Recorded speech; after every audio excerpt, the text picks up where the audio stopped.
silent! Be still! Always free with the. That's why mine are always black.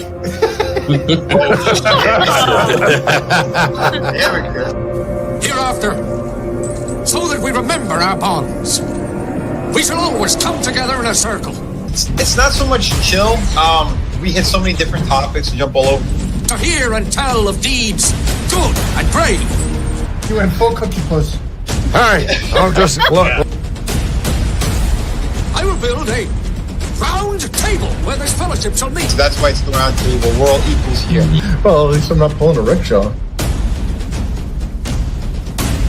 Remember it well then, this night, so that in the years ahead, you can say, I was there that night. There's a lot of shots being fired. And it sounded like somebody was sucking down their microphone like a slack jaw bundle of sticks. Whoa, there's no gay frogs here. Good and evil, there never is one without the other. Where hides evil then in my kingdom? Always where you never expect it. When it passes through Antifa ranks, it smells like cat piss and kitty litter. Yeah. And patchouli. I know a few YouTubers who smell like that. And look upon this moment. Savory! Rejoice with great gladness! And welcome to the round table.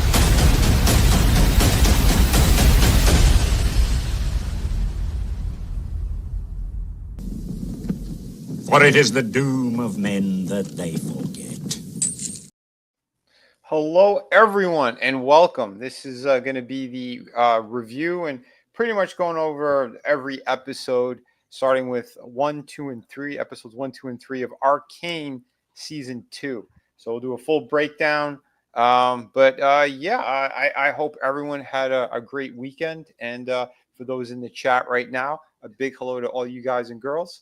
We had Superfan first went in. He was doing the whole pre-show watch party. That's right. He did the entirety of season 1 and then 1, 2, and 3. So he just finished up about a half hour ago. So again, amazing. Adam is awesome. And like I said, for anyone who, if you guys started watching or not, or if you don't have Netflix, Adam was able to do the hookup. And I think next week he said he's going to do it again, but for season 2. So he'll start with episode 1 and we'll go through 6 because next week we're doing 4, 5, and 6. Yep. But, so that is fantastic, and thank you, Adam. And of course, we have Bad Take Bojan was saying hello to all the fine folks. We got Draven in the house. What's up, Draven? Hope you were doing well, my friend. RR also in the house. Roundtable assemble. Hello, brother, man. I hope everything is going well in your neighborhood, in your neck of the woods. And have you caught up? That's the other question because I know RR started watching it when we were doing the first season. So definitely let me know. Lion Ratton in the house as well. What's up, brother? Always great to see you. And so let's introduce our fine folks here. All three of my co-hosts tonight. We'll start with Adam because again, this is the legend right here himself, helping people to watch the series if they haven't seen it. But Adam, how you doing, brother? Doing great. It was a blast. I mean, no better way to have a good Sunday after it's cold and snowy than just stay in and stay warm and watch a good show and then cover it here. So yeah, man. Hell yeah. Happy to help out any way I can. And again, that's just bringing people together. I mean, if you don't have the Netflix, you don't got to worry about it. I got you covered. But every week that we cover this, I will be playing it before we go live. So beautiful. Yeah. Dude, that again, so cool. Thank you, Adam. And glad I could help, man. And in this crazy, messed up world, what else are we gonna do? Yeah, exactly. Let me throw it on over to Tina Bojan. Hello, Tina, and welcome. Hello. Thanks for having me. I love hanging with you guys. And this show is so much fun. And the best part about it is my husband, Good Take Bojan, is like watching me watch it from across the room. He'll hear something go, wasn't that good? Wasn't that good? Doesn't it keep getting better? That's fantastic. I'm so happy to hear that. Especially, I know you said that, didn't he and the boys, like they watched it already? Oh yeah, they watched it already, and then Good Take was giving me a hard time about, oh fine, you'll watch anime with the boys, but you won't watch it with me. That's fine. But Sorry. he's watching with you though too, so that's a good thing. Yeah, he is. It is. It's fun, and he enjoys it. So, Awesome. uh, Yeah, and yeah, so far, what do you think?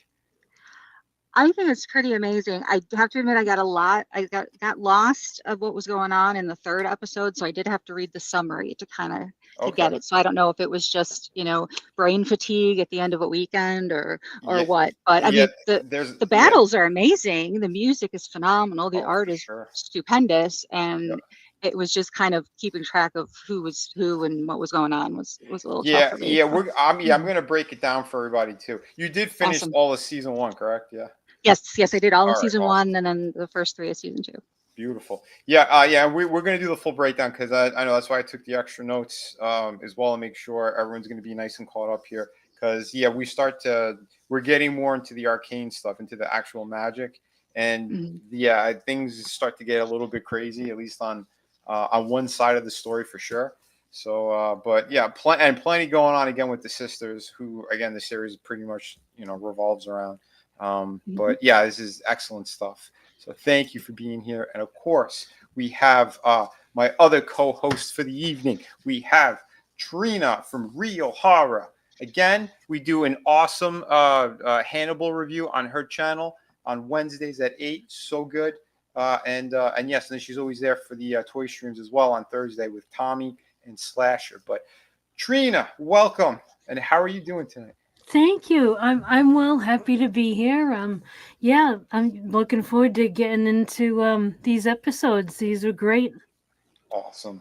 Hell yeah. And I'm really glad that again, because last time we hit these, we hit the last 3 of the first season. And yeah, the scores pretty much across the board, we all gave it 10 out of 10. Mm-hmm. Which is very rare for the entire group to be like, "Yep, we're all in unison here. This is freaking epic." Yeah, that's true. Yeah. Oh, I forgot. Yeah, Tina, since you weren't here, what was your score for season 1 RR. out of 10? I would say for season 1 overall, honestly, it's close to 10. I can't even think of a single thing that I could take away points for. So That's amazing, right there. yeah, Yeah. absolutely. And again, jaw-dropping stuff what they did here, and yeah, we're going to be diving into it. I'll start to show you guys some. I have a couple of screenshots here and there that I took, especially for was it episode 3. Yeah, episode 3. I got a couple of screenshots because there is some crazy shit that happens, but there's some cool stuff too because there's a big fight sequence that happens in 3, and I want to make sure people see that. And yeah, because I wanted to cover that properly. I wrote down good notes for it, but yeah, we'll show some stuff too. But yeah, we're gonna dive into it. And yeah, RR, I'm happy that you're all caught up. Sweet, hell yeah, man. But yeah, Yeah, that's why I was asking him too. After you asked Tina, I was like, "Well, what do you think, RR? What do you give it on a score?" Because yeah, we all liked it 10 out of 10. Yeah, give us your score in the, So in yeah, the chat. brother. Yeah, and yeah, anyone else in the chat too, aside from RR. Yeah, let us know what your score is out of 10 on season 1. So let's dive into this one. So this is season 2, episode 1, pretty much the aftermath of Jinx using her hex tech weapon, the giant shark cannon that she's kind of known for, I guess, in the game and everything. And yeah, that whole sequence was crazy. We showed when we did those last episodes, we showed that whole ending sequence because I said, I don't care. I got off of YouTube. We stayed on Rumble, and I played the whole thing with the song and everything because that moment was insane. So Jinx had just taken out essentially her third father figure because her original parents, like they passed slaughtered. Yeah, they were slaughtered from the enforcers and the top side when she was just a kid. Then Vander, he had a pretty terrible demise as well. And then Silco, who and Jinx was responsible for Vander getting taken out, and including her sort of like her foster brothers. Which again, this is why this character is so torn. There's so much tragic stuff around her. and she's a bit of a loon, a psychopath. She's murdered a ton of people. But remember, when she killed him, she saved her sister because Suko had the gun and was aiming at her head. Yeah, this is true. Yes, And Silco pulled the trigger and just missed her. Yes, Silco was about to take out Vi, and this is true. Yep. I mean, not that you were wrong by any means. I'm sorry, but it is very important to point out that Violet, was about to get got, and Powder may not have cared, but there was somebody else inside there that was still fighting that did. Yeah. But again, and we're going to see this kind of still a bit of the torment that's going on with these characters. But so the aftermath, we basically see, because she fires that shark cannon at the basically that citadel where the council members are on their top floor there. And how it ended was the missile hitting the window, and you see the reflection of the smile as the glass breaks. So in this, we see the aftermath, and you see Jace is helping Mel, the black chick with the gold kind of tattoos and stuff, helping her up, and the entire room is just decimated. Rubble everywhere, bodies. Jace is you can't even hear anything. It's just white noise as he's trying to lift her up. And you see the council members of the bodies are laying all about. And the one dude, I think his name was Sallow. He's the blonde-headed guy with the red coat. He's one of the council members. Yeah, his name is Sallow. Yeah, Sallow. Yeah, he has a lot of bickering and stuff that he was doing with the older guy who Mel gave the children's toy. That older dude is dead. Sallow, he survived, but his legs were crushed, or he's partially paralyzed. You see all the rubble and stuff that are around them.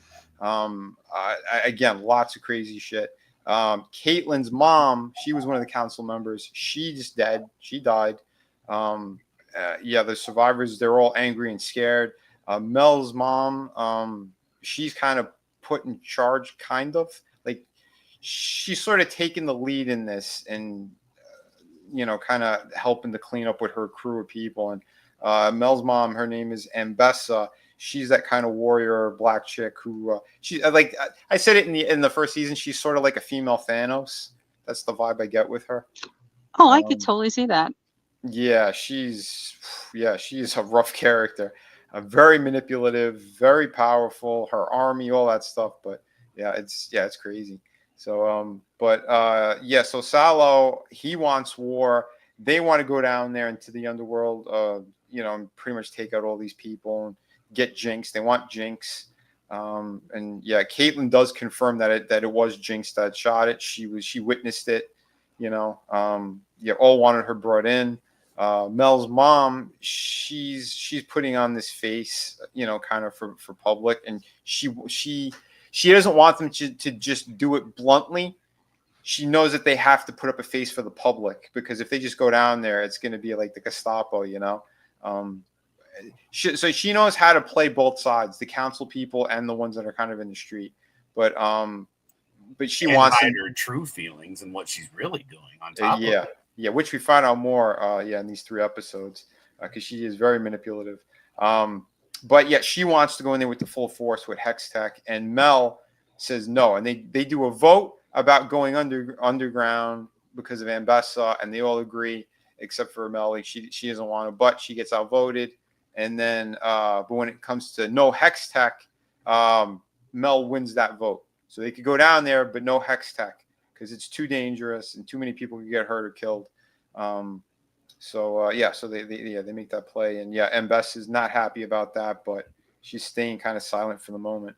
So Kate is home, and she finds these old letters and stuff, and she's going through belongings, and her father is completely destroyed about his wife having been killed in this incident, and they're sort of comforting each other, and he hands her something too, the Kiraman key, which is basically it's the Kiraman is their family name, their legacy or whatever. So Kate is now in charge of this thing. You find a little bit later about what it is and what it unlocks, but basically this legacy of their family belongs to her now. And so Vi is kind of overlooking from a distance. She's in the house with them, and the father's pissed, and he's like, "What is she doing here?" And so Kate gets up as Vi's kind of going down the hallway or whatever, and they meet there and they embrace, and Vi's saying like, you're right, Jinx is gone. I want to help bring her in. Kate wants Vi to join the Enforcers. She's emotional about it too. They kind of have words about it, but because again, the Enforcers are what killed Vi and Powder's parents. So she doesn't want to be part of that, but she's leaning towards it. But she's got this inner struggle at this point anyway. Where was I? So Vi, she leaves and she kind of goes, she's just like kind of outside, but she's staying on top side. She sits down, she's kind of like talking to herself, and she's pissed because you see she has this inner struggle. She wants to help them bring in Jinx / Powder, her sister, but she doesn't really want to be part of this thing. And as she's there like in this alleyway, there's like a bigger dude who he kind of, to me, he resembles Vander a little bit. I noticed that too. Yeah, he's kind of he's a quiet guy, but he's a big dude, kind of like Vander. And yeah, so he's like, he passes her a drink. Now, was he like an enforcer as well? Yeah, he was an enforcer. He was, okay, yeah. But was he originally an enforcer, or did he like Vi start to be an enforcer after? I think when Vi turned, he also turned. Okay, that's what I thought. Yeah, I think he might have been part of it, and because like he's there like with his jacket off, and you can see like he's drunk off of his ass. Like an enforcer wouldn't be out there drunk, right? And like he passes her a drink, and they're kind of both getting shit faced, but she sort of makes a new friend there, which is kind of neat. But yeah. So let me see. So after during all that stuff that happened in the opening shot with the council room and everything. I forgot. Jace had picked up Victor. He found his body there, and parts of his clothes and stuff were blown off. And you see like that magic stuff, like in the metal and shit, that's all over him from the experiments he was doing to himself in episodes 8 and 9. And Jace had no idea because Victor, we saw he was hiding it from him, and like he had a glove on and all that shit too. But now it's like you can see he's out cold. It looks like he's dying. So Jace had picked them up and he ran them into their science room there, whatever, their office. And when he brought him in there, that the hex core was going crazy on the table. So Jace saw that it was kind of reaching out to him, and the magic on his body was kind of pulling towards him too. So he grabs those forceps things and tries to bring it to him because he doesn't want to touch the core. He doesn't know what's going on with that hex core.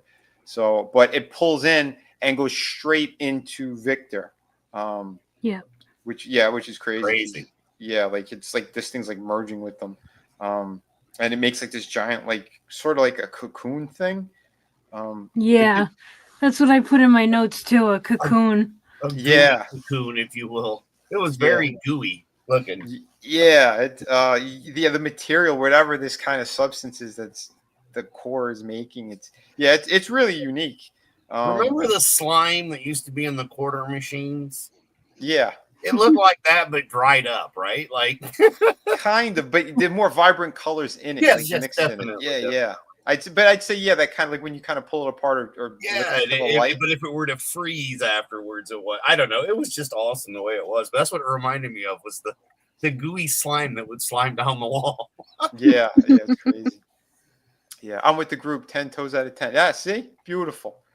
Yeah, amazing. Oh, by the way, this is an award-winning show. It won the best animated series for Netflix, first time in Netflix history, and it won a ton of other awards, Emmys and Annie Awards and all sorts of stuff. So, this is definitely an acclaimed series. So as I said, season 2 opened up like season 1 too. Look at how reminiscent it was, and then even better. Oh yeah, I mean, there's so much that happens. This season, I think, moves quicker. Because there's a lot of story that they end up. My brain hurts because it's like there's even more packed in the same amount of time. Yeah, I was telling Adam, I got like in the other episodes I was doing like 2.5 to 3 sheets front and back with notes. This one I've got 4 front and back with these episodes because it's just so much. But again, it's so good. It's rich with everything that we need for a good story. But yeah, I think they do a great job with it. So, well, trying to fill it in with 3 acts because that's what we got in the first season. Oh yeah, yep. We get in the second season, so there's a lot that needs to be done. But I feel it flows pretty well the way that they've done it. And yeah, for those that haven't seen it, you'll get the story when you need to get the story. You don't have to overthink it. Oh yeah, absolutely. You just enjoy it and just buckle up and enjoy the ride. Yeah, because they answer a whole ton of questions while the series is going on. Because there's things too where I didn't remember 100%, and I'm like, wait a minute, but wait, yeah, okay, that does get answered. But and there are some like cool Easter eggs at the end of each episode too. Yep. So because it leads into something else. But what we got here, and again, Jace is thinking that this is his fault. What happened to Victor? Because he doesn't know that Victor was experimenting on himself. He has no clue because he's been too busy with the politicking and the Game of Throning, if you will. Yep. And Mel, and like he tells Mel, he's like, I don't understand. Like, we all got hit. How come that happened to him and we're okay? And the other people died, but no one else. Like, he didn't get it. And she's like, well, sometimes it's just how these things are. We don't know like the true power of this hex stuff.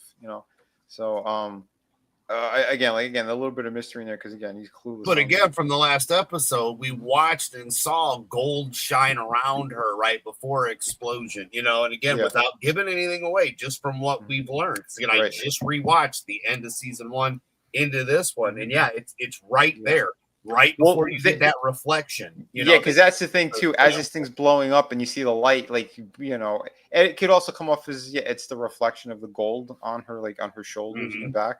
So it's interesting that, like I said, there's a lot of good stuff that they dropped in here and they peppered in. And once more stuff happens, like we'll. I know Adam's eager to talk about the other stuff too. Well, no, it's how we ended last season, right? And that's what we saw to where we are in this season and to where you're going. It's just like it is so specific. But again, we don't have to wait. It was like a year and a half. Yeah, it was a good chunk of time. Yeah, so we just go, we took that little break for the holidays and now we're right back to covering it. But it's like you can literally just lose a day watching this entire series and have a great day. Oh yeah, it's so good. So, hey Keely, we're covering season 2 of Arcane. So episode 1. Yeah, this is episode 1 right now. We're going to be doing 2 and 3, talking about that as well during this stream. And then next week we're going to do 4, 5, and 6. So if you haven't seen it, Adam said that he's going to be playing episodes 1, 2, and 3 again next Sunday, along with 4, 5, and 6 before we go into the stream. So for next week. So because it's only like 3 hours. So and like I said, I'll probably because I like throwing it together the end of season 1, and then we go into season 2 because they play very well off each other back to back. Yep. Personally, I feel. I mean, hell, I love the series. Sure. Obviously, if I didn't, I wanted to spend 7.5 hours today playing it. Exactly. Yeah. So good. So we're gonna jump to now. Kate is by a fountain out there on top side, and she's in just a tremendous amount of pain. She's envisioning killing Jinx. Like she's getting these thoughts. She's going real dark, and Jace kind of pops up behind her, and the two of them because they haven't really talked and they've lost touch with everything that's going on again with his political stuff and what's going on with the science part of it and all that shit. And the darkness is definitely showing in Caitlyn. They do talk and she does say that Vi says that she needs those gauntlets fixed and she's willing to help them. And she goes, Jace needs to work on those gauntlets. Because she'll help them with the underground, and he's open to it this time around now because he's like, there's too much horrible stuff going on. We need to fix this kind of death and destruction, not good. So definitely good there. As we cut back to Vi, now she is completely drunk off her ass, and she's met by this new enforcer, Maddie Nolan, this ginger girl. She looks like she's maybe 17 or 18. She looks very young, but I swear she looked like what's his name's daughter. Asian guy that finally got in the last season. Yeah, kind of, but yeah, it is a different character. Yeah, I know, but Yeah. right? Doesn't it kind of make you think from season to season that was his daughter? I know it isn't, but Yeah. It's interesting why they went with that design. Yeah, right. But so yeah, and she's this enforcer. She's with a couple of other ones, but they're kind of kissing Vi's ass and saying how Caitlyn really talked highly of her, and it is coming off as genuine for sure. Because she's almost like kind of almost fangirling, like in her approach to how she's talking to her. Because as she's saying like how highly Caitlyn really regards her, you could see she's leaning towards wanting to join them. She didn't commit to it yet, but like her bigger friend there now, he's kind of like he's sort of down with it, but he's playing dumb. Like he closes his eyes as they're kind of they're talking, like he's staying sort of like passed out, air quotations. Do you feel it's because she's got nobody left too? I mean, Powder's gone, everybody else is gone, and like these are the first group of people outside of prison that she was wrongfully thrown in. Just trapped in. Yeah, but like I said, you could see she's on the fence, but she's leaning more towards them. But then they all go to listen to Mel's speech, so they're having like a memorial thing for the people. And as that's going down, there's some stuff going on in the crowd. Enemies seem to be hiding about, and Vi notices one of the enforcers has a tattoo of like gears and stuff on his neck, and she knows like this guy, he can't be an enforcer. Something's off about him, and he's got like a bag with him, and he's kind of like moving through the crowd quickly. So she's sort of following, and at the same token, there is someone who has like this kind of veil hat on, and she's sitting right behind Jace, and you could tell through that veil she's got like green hoses or something on her face. We end up finding out that this is actually the mother of the kid that Jace had killed when they first isn't her name like Rennie or something? I think it was Rennie. She's one of the underbosses that Silco kind of was putting in their place in episode 8, I believe it was. So she's kind of there for blood, it looks like, and some stuff's going down for sure. Let me see.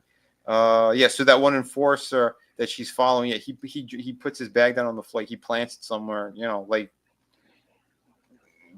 at a certain events, where you put a boom. We'll say a boom. Again, we're on YouTube right now. We're on 3 platforms right now, so. But funny that they just kind of left the sack in a specific spot, Yes, like a firework. But then this enforcer, like he's going on stage, and the other enforcers kind of stop Vi. She's like you could see she's trying to signal that something's wrong, and that guy gets on stage. He takes out his pistol, and he pistol whips Mel. She gets smashed in the face and falls on the floor.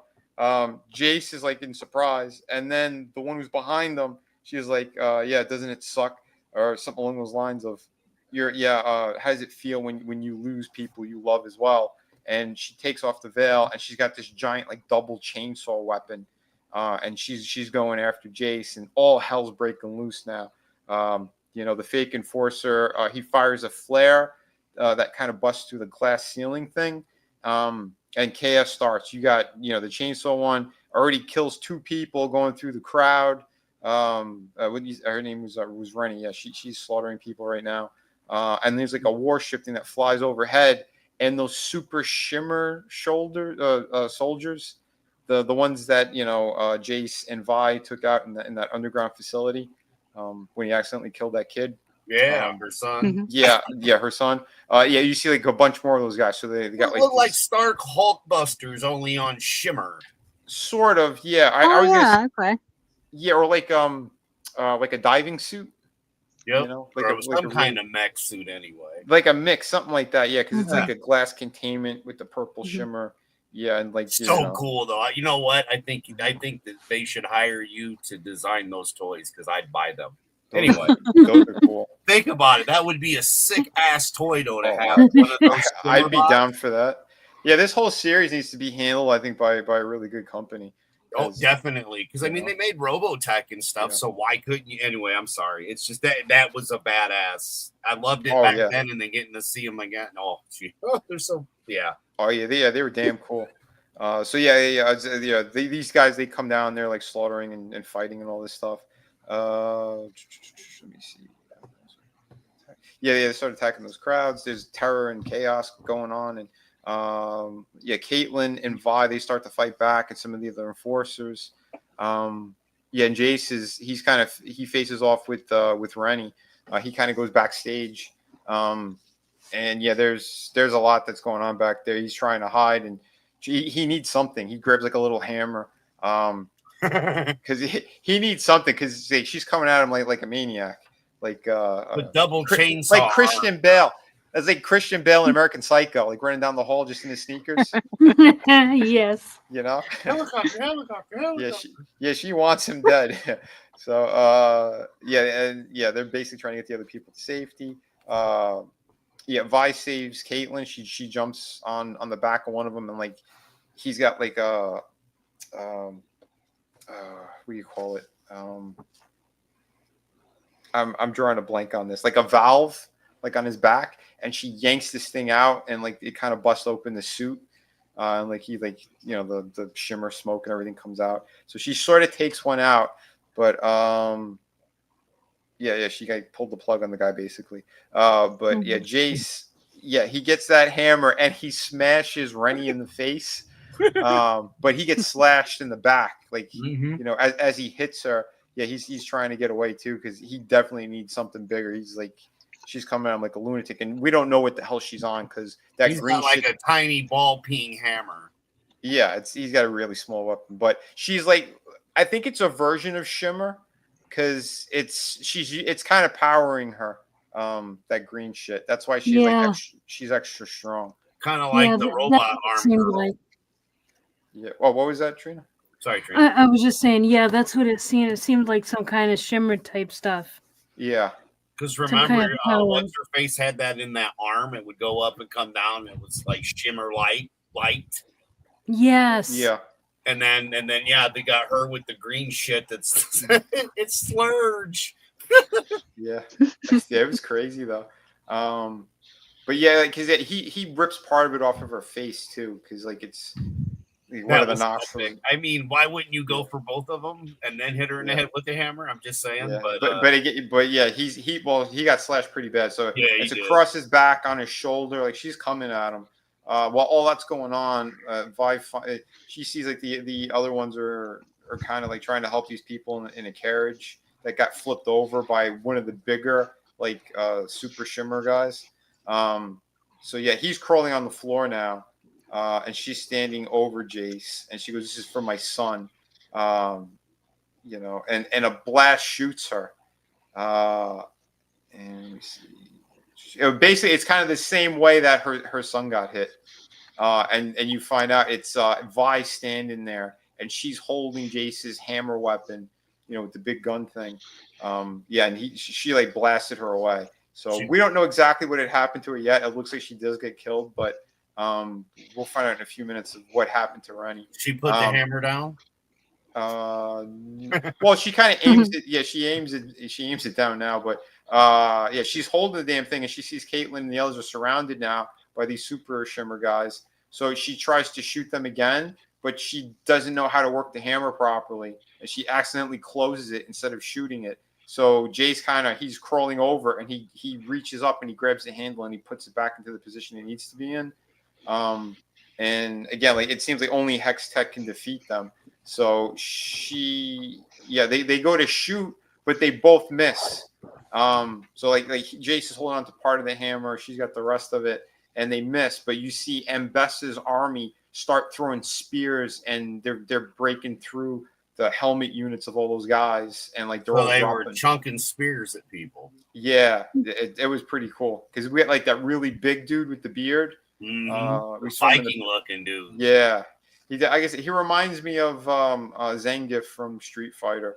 With the big wrestler dude. Yeah, kind of like that. He's got like the mohawk and the beard. But they're all standing over there. They're slaughtering them, and you see Mbessa. She picks up Rennie and slits her throat. So apparently she wasn't completely dead until Mbessa, she took her out. So and it was vicious. And Mbessa's got like this gold kind of warrior mask, half warrior mask on her face, which looked really cool. There's a lot of cool stuff going on there. Them working together to shoot the hammer gun was pretty badass. Oh yeah, I love Both of that. them working together. You know. Yep, that was really cool. What's up, Lurch? Good seeing you, man. So I got my head down. I'm reading my notes on this, but again, season 2, episode 1 of Arcane is almost finished here. So where were we? Like I said, it was a really cool scene. But like I said, Mbessa she's sort of taking charge with her army, but she's not really taking over yet, but she's definitely the authority to stop these people. So, let me see. She just protected them in their most desired, most time of need. Yeah. She proves herself in front of everybody, basically. Seemed kind of convenient to me for some reason, because I think she's plotting something, just even stopping there. But I mean, it's just one of those. I don't know, man. There's just something about her. Yeah. Even from when she first appeared, it's just off about this warrior Amazonian princess. I don't know. I got a bad feeling about this. Yeah, it's like R said. Yeah, she gave her the Colombian necktie. Yep. She definitely. She's vicious. So now we have like Kate and Vi. They're talking, and Kate wants blood. So Kate, she apologizes to Vi, about asking her to join. But she goes, it's either Jinx or me. That's what Caitlin says. She goes, only one of us is going to survive, because it's going to go down to that. Because they're both kind of hell bent now. So Kate, she actually she uses that key and she learns about like the family history kind of, and they have some kind of connection with this. There's like this underground like air current thing that they're sort of in charge of. It was a little jarring. They don't give you everything clearly, because in the next episodes we kind of see more of this and what they're doing. But that family has a little more history with Peltover, so she's sort of in charge of this. Jay starts going to work. He's fixing these weapons and stuff. He's fixing the gauntlets, the hammer, all this shit. The council they talking about this attack. Mel says. She goes, they had help from up here. They didn't just attack. She goes, something's fishy about this, because during a memorial they attack like that. So Mel, she definitely thinks something's up for sure. She doesn't trust what was going down. Kate walks in, and she takes charge of the room. She's saying what was that? Oh yeah. Yes, she does. Yeah, she addresses them. Who she is. Yeah, she's badass. She's in badass mode with Caitlin. She's basically, I'm taking over my mother's position, and I'm leading this charge down there. I'm taking the enforcers. We're gonna go take care of action. And as she's walking in there. Let me see. You could see the rest of her crew that are kind of getting ready, and basically like the hex tech is in almost all their weapons. So we have Caitlin has like now one of her rifles has some hex tech in it, one of those jewels. And you see like the blue lightning power in there.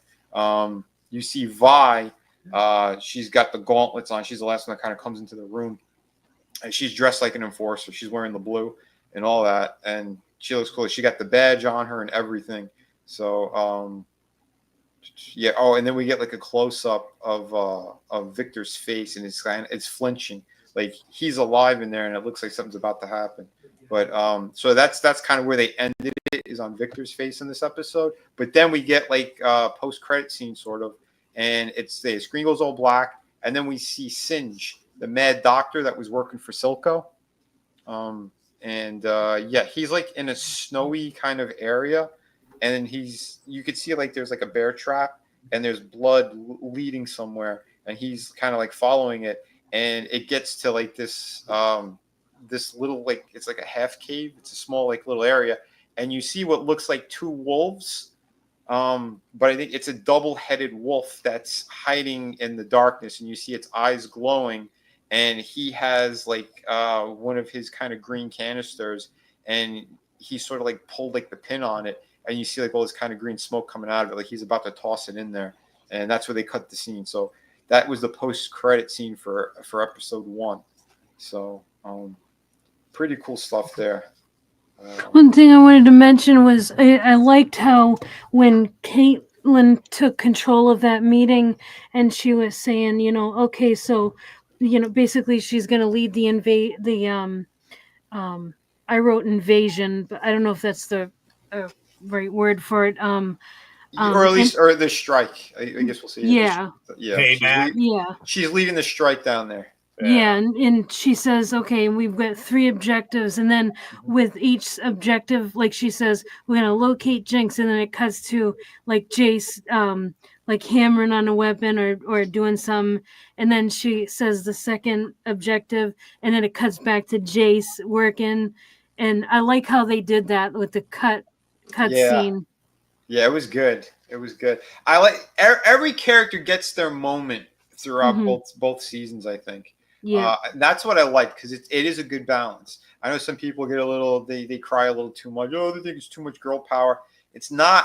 Like, there's a good balance with these characters, but for me, it's the story and the purpose behind them, because the ones that we're following right now, they have more than enough reason to do what they're doing, so like it makes sense to the story. We got backstory too. We've got when they were younger and what they've been through, the trauma. Everything's explained, and that's where I don't understand the hate, because you're going to hate it no matter what. Then, because it is actually you need to know what you need to know when you find out. Yep.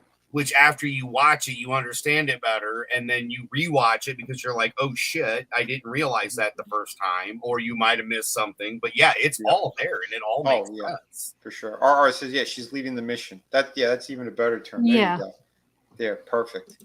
But yeah, it's good stuff. So as we get into episode 2, or anything else about 1 before we jump to 2? Just a quick comment about the girl boss stuff. I will admit that it is, the women are definitely strong in this, especially this this first episode. Well, the first 3 episodes so far, but it's not where like a lot of other media does it, where it's the expense of the male characters. Yes. Yeah, like, so I'm so far I'm not having an issue with it, because they're not making men weak to make the women strong. You know what I mean? Correct. Yeah. No, they blew up.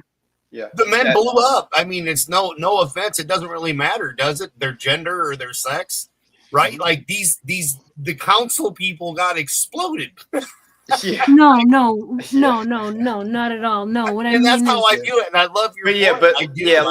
Like Jay, but I'm thinking along the lines of, okay, in the real world, if this shit was happening to us, it's going to be more like, okay, we got to get protection here.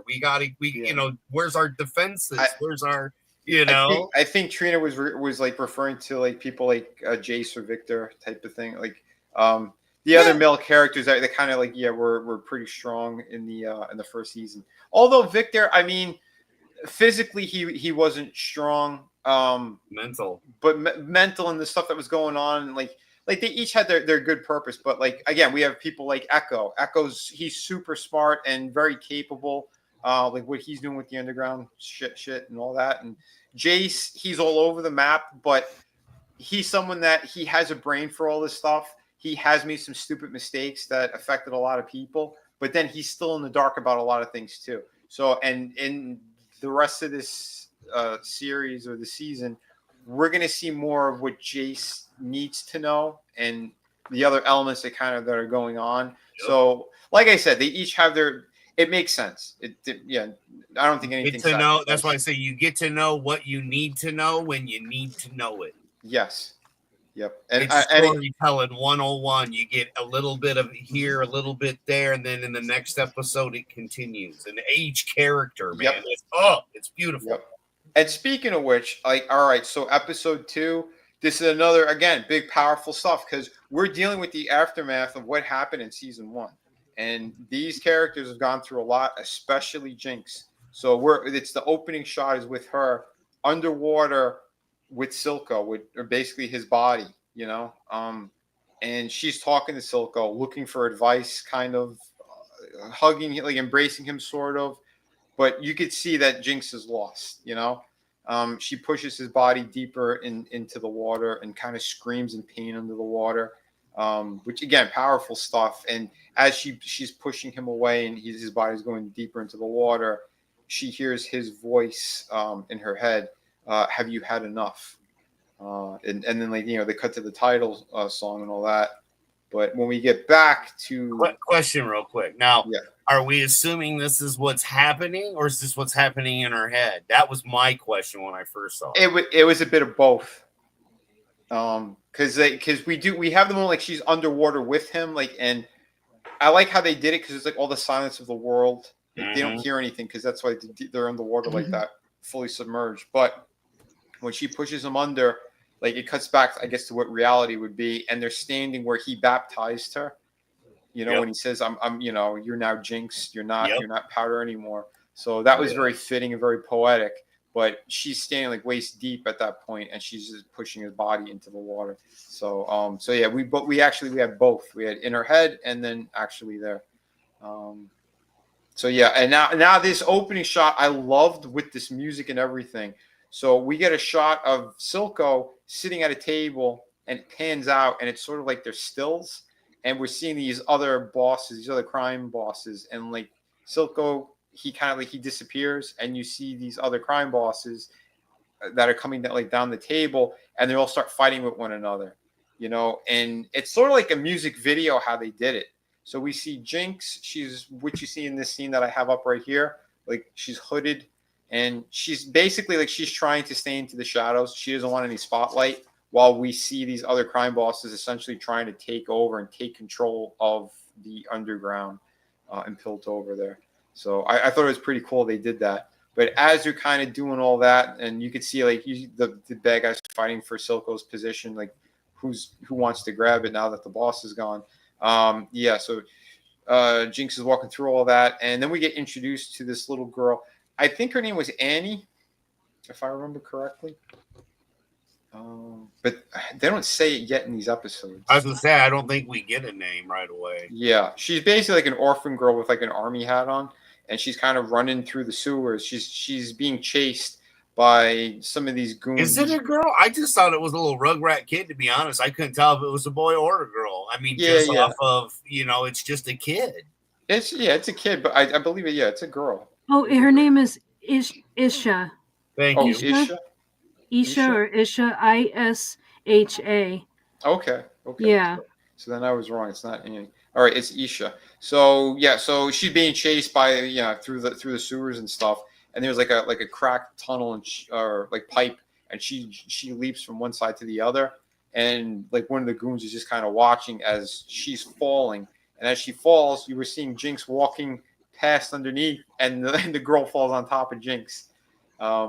So yeah, they're both on the ground, and the goons climb down as Jinx, as her hood falls down off of her head, and you see the goon kind of like he notices who it is, and you're seeing wanted posters of Jinx's face all plastered all over the wall. That's like beside them, and he's like shitting his pants, and as he's like scared, she just starts shooting them all, and she killed like what was it, 3 or 4 of them that were there. Yeah. But did you like how huge they were and how they looked like Frankenstein and monsters like that? I got the Clockwork Orange vibe from them. Well, I could see that too, the way they were dressed. Yeah. Yeah, it's cool. Like the designs I thought were pretty good. Loved them. Yeah, I think they did a good job with that. So, but the fear, the way they drew the fear in the character's eyes when he realized who was sitting there with the little kid. Yeah, which is great. And then before he could even think, boom, it's Powder. They're down. Yeah. So and now Powder, as soon as she shoots all of them, and like in the same motion, she's pointing the gun now at the little girl, and she says, "Do you feel that buzzing behind your eyes?" She goes, "Because in a second it could all go boom, and like she points the gun towards her own head. But yeah, she's being like this kind of playful, dark character that Jinx is, because you could see she's so messed up, but she did save the kid, you know. But yeah, she goes, yeah, it's like the best feeling in the world, that exhilaration of almost dying, basically, is what she's saying. So there's a little powder still in there, though. Yeah, and the girl sees the wanted posters of Jinx, and she's staring at her, and she goes, "Yep, that's me. My calling card. If you ever need, to curse a sibling or a person or society, and she kind of like, she points like finger guns at the girl. She goes, my card, and as she's walking away, the little girl, she follows her, like she grabs her hat off the floor and she chases after Jinx. Like she's kind of like a tag along. So I thought that was pretty cool and kind of gave Jinx a little bit more. We'll see later, a bit more purpose, I guess you would say. Well, it just reminds me of when we met Powder. Yeah, kind of. And kind of reminisces anyway back to season 1 and how we met all the kids as kids. Yeah. Yeah, no, it's a good balance for sure. And it is sort of a character I think that Jinx sort of needs, but doesn't know it yet. Well, like if you're struggling like she is, and again, remember, she got fixed by the doctor, don't forget, back in season 1. Yeah, because that is the thing. Yeah, because Jinx, she moves super fast, and she does have a bit of super strength. I guess Singe kind of gave her like a Captain America serum type thing, but she was in tremendous pain when he was doing it. Like he put her body through a lot, so we don't even know her full capabilities yet, to be honest. No, it's psychologically she thought it was Vi's girlfriend and Vi. Well, yeah, because in her head she was seeing she was seeing Caitlyn as the enemy for sure, and that Vi is being manipulated by her. But so yeah, hold on, we get to we see like this cat boss guy. So Smeech, I think his name was. He's like a gremlin. Yeah, he's like a gremlin cat, but a cyborg cat. Yeah. Yeah. I want one. Where do you buy one at?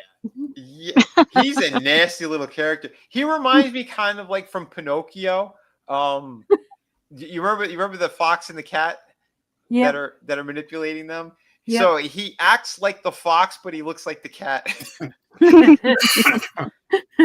Which is it's crazy. But yeah, he's got his limbs are all like cybernetic, and he can kind of grow a little bit too with him. And later we see an awesome fight sequence with him, which is really cool.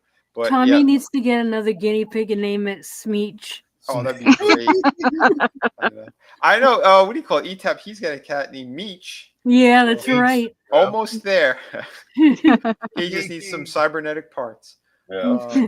So we're introduced to this character, and he's like high on shimmer and stuff too, and he's talking big about taking over Silco's chair to like this kind of like accountant guy in his crew. And yeah, you see like gas is coming out of like, I think it was like the whorehouse, wasn't it? Is that what it was? Yeah, I couldn't really tell what it was, but it did kind of give that vibe. Yeah, and like the bodies, whorehouse, I don't know. Yeah, the bodies are like all around, and they're like, "Boss, don't go in there." And he's like, "No, it's just the regular, like the smog of the undercity. He's used to it." And they're like, "No, I don't think it's the same." And you see, it's more like green, and it's coming out. And one guy comes out, and he's like coughing and falls on the floor. He's like, "Yeah, it's better that you go in." You go. So yeah, he says like that little weasel guy in wearing his gas mask, and it looks like a horror movie. It's got like that vibe, and you see like some kind of a monster in there or something, because you just see like glowing eyes, and it's moving around this shape, and like the guy's like screaming. So it's cool how they did it. I like how the Weaselly Weasel guy has it even Weaselly or Weasel guy. What's that? Hold on. I think I need some shimmer to understand what you just said. The little rat weasel guy. I love him because he's a rat, right? He's a little weaselly rat guy. And he has an even weaselier rat guy that goes do the shit for him. Oh, okay, now I get it. Yeah. I'm not like, I misheard you, that's all. Yeah. It's just the way I worded it. It threw you guys off, which made me then laugh. Weaselly. Yeah. But so now we have we see Svika, Silco's right hand man, the that Indian looking chick. She's got like the Rhea Ripley vibe to her. She's the one that had like the one arm. One arm. Yeah. Yep. The one that kind of got destroyed. Had the Yeah, 'cause, shimmery arm before. Yeah, because Vi beat the shit out of her and all that. That was awesome. I love that fight scene. And Caitlyn shot the shimmery part. Yeah, the shimmer stuff and all that. But yeah, there was a lot of cool stuff there. But so she's trying to make the other bosses kind of unite, and no one's listening to her. And Smeech, the cat dude, like he wants to give up Jinx. He's like, that's all they want, like. We should just give her up, and he insults Svika as well because she's missing a limb. She doesn't have the power she once had. Like, he's basically saying, like, yes, and Silco's gone, and you don't even have, you're not a threat at all, basically, is what he's saying. You ain't even got an arm. Basically, yeah. So, but she goes, yeah, we don't give up our own, yeah, but like I said, he's looking at her like she's completely weak. She's very Vandery in this one, too. Yeah, kinda. Yeah, she kind of steps back more. Yeah, because she originally was working with Vander and thought he was too weak, and then sided with Silco. But it's interesting to see how these characters kind of their ups and downs. But now she's trying to like unite the underground where he had. You know what I mean? Like it just. Yeah, it's funny. Really because she's seeing that. Yeah, Vander was right. Silco's dead. His way. Isn't it funny? Isn't it funny how it's come full circle? Yep. Yes. And that's now she's seeing the wisdom in Vander's words. Absolutely, and that's what's so great. That's why this writing is so strong with all these characters. But the character arcs are great. They really are. And like I said, I like all of them too. It's like there isn't anyone that really stands out. Like, oh, I don't want to see them anymore. I think it's a shit character. No, they're all good. They all have good depth to them and layering. I still like the little professor fella. I keep forgetting his name. Yeah, Heimerdinger.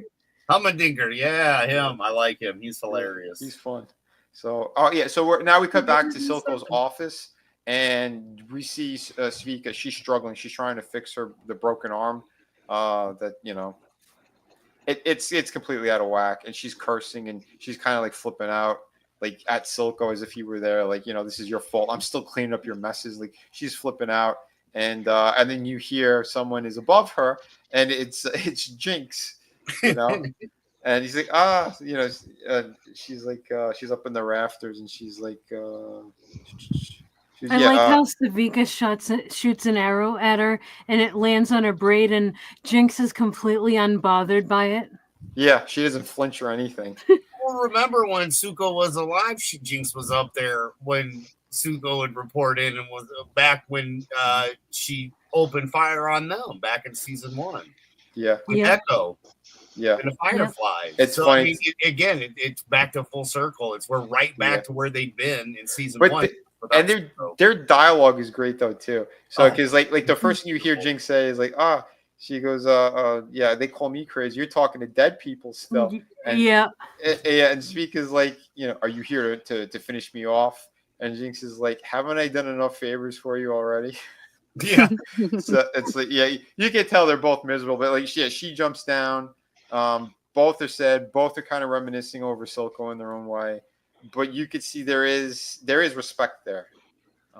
That's the one thing I will give them, because they were at odds, and let's face it, Jinx could have killed her at any time. Remember when she left her upside down, hanging in the office with the arm all painted up, saying, you're a liar. and her arm's gone because of her, Jinx. So she's secretly because of her and Vi. Yeah.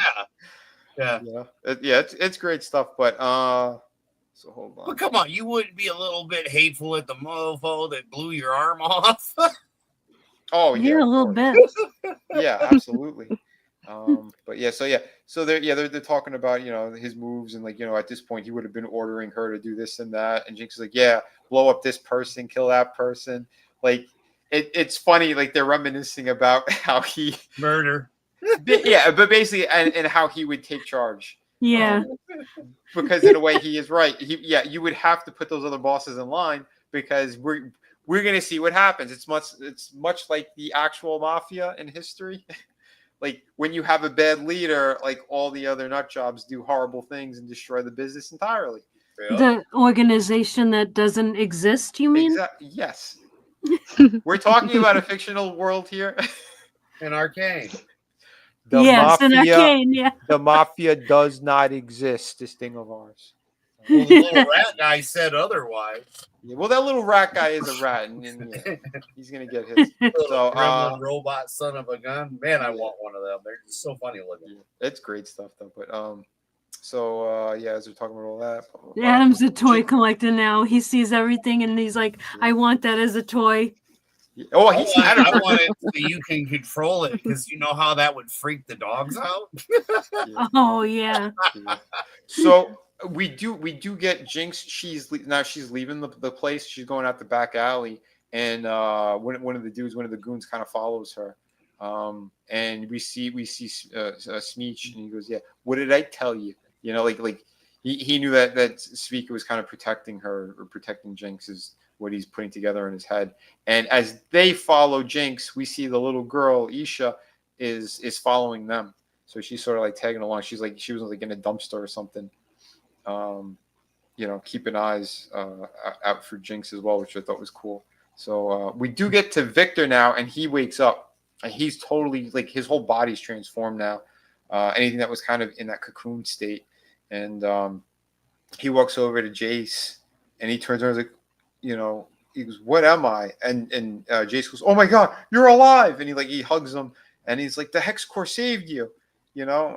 And he goes, "It's as if it's connected to you." And Victor says, he goes, "You were to destroy this." You know, it killed Sky, his assistant, you know, the chick with the glasses. And like Victor, he's more upset that he survived. He rather have seen this thing destroyed completely. Yeah. You know, and Jace isn't understanding completely what's going on. He goes, you know, because he goes, you know, Sky, she had such dreams, and like he's thinking about it. He sees her, you know. You could tell now that after the fact, he sees what was more important was life, you know, and especially what she had to offer, and she never got a chance. Right, because they didn't really go back to the fact that he would, you know, after he spread out Sky's ashes, he was going to kind of take a dive.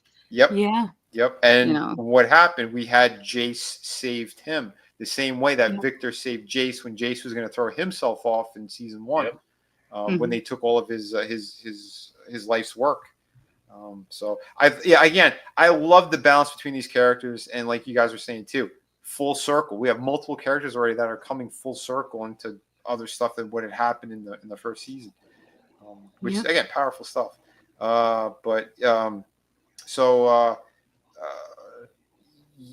Jason's like, you know, we have purpose, you know, and Jason's like, I'm going to resign and I'm going to help you. We're going to work this thing. We're going to figure this out. We're going to figure out Hex Tech even better.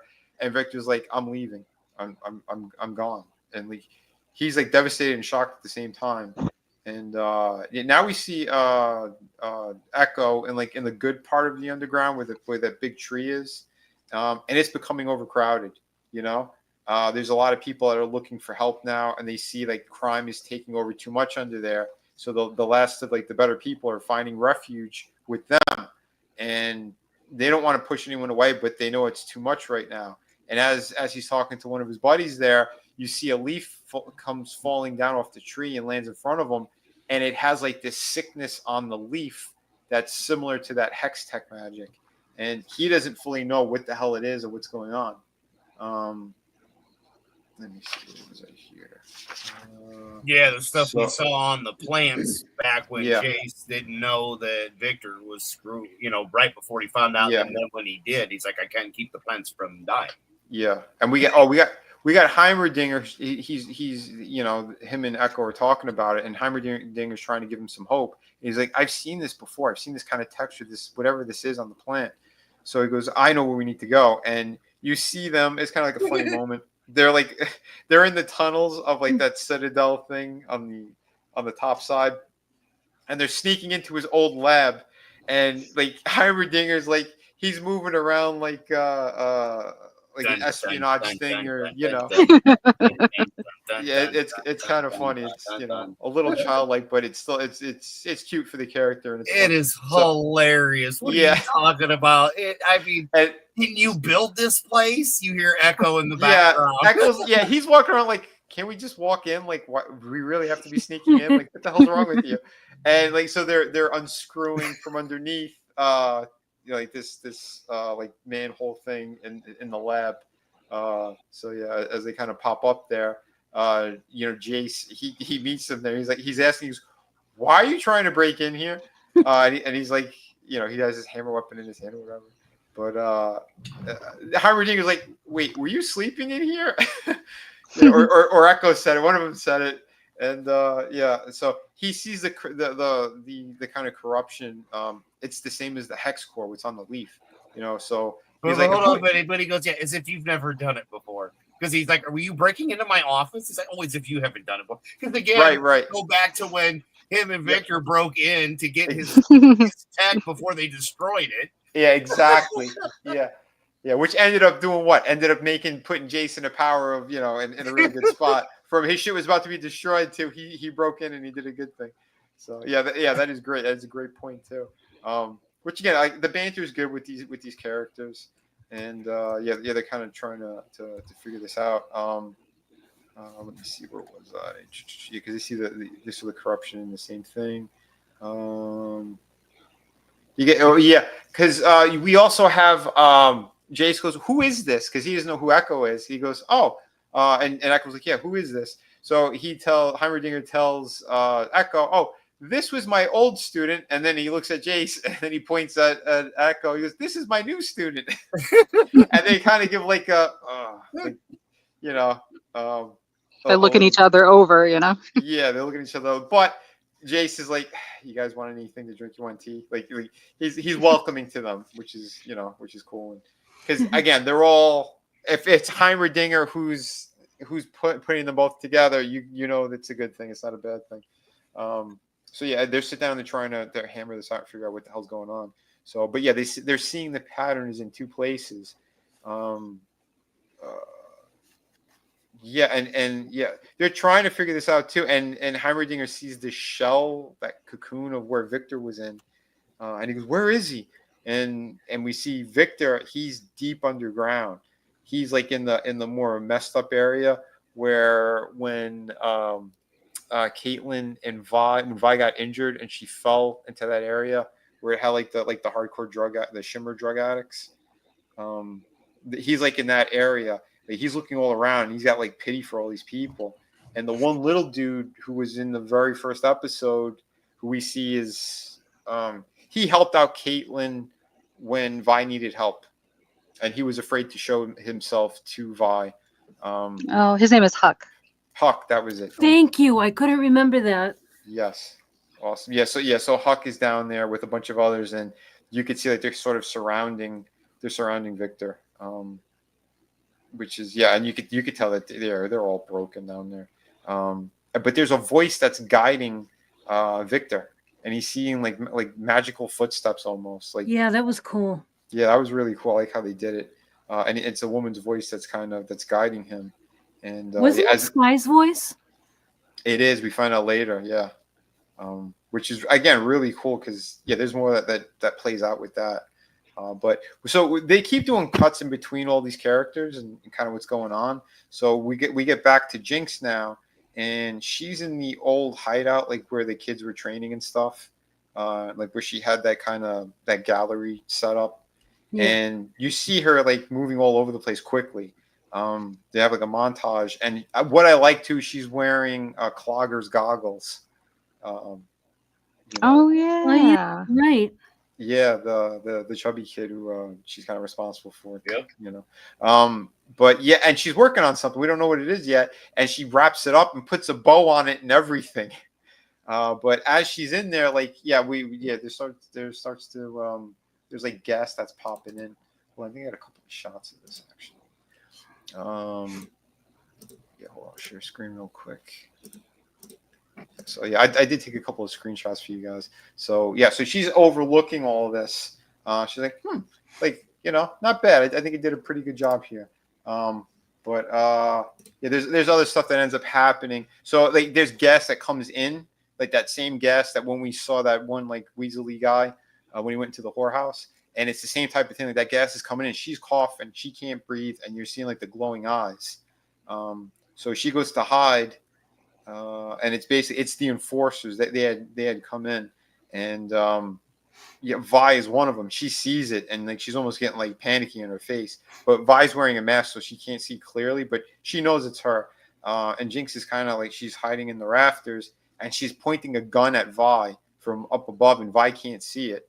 But as she's pointing the gun, you see a tear come down her cheek, and it falls. And as it's falling, you see she picks up the goggles that are on the floor, and a drop of that teardrop falls on the goggles, and she looks up right away, and so she knows someone's in there. And so Jinx is like kind of like running around and hiding in other places in there, and she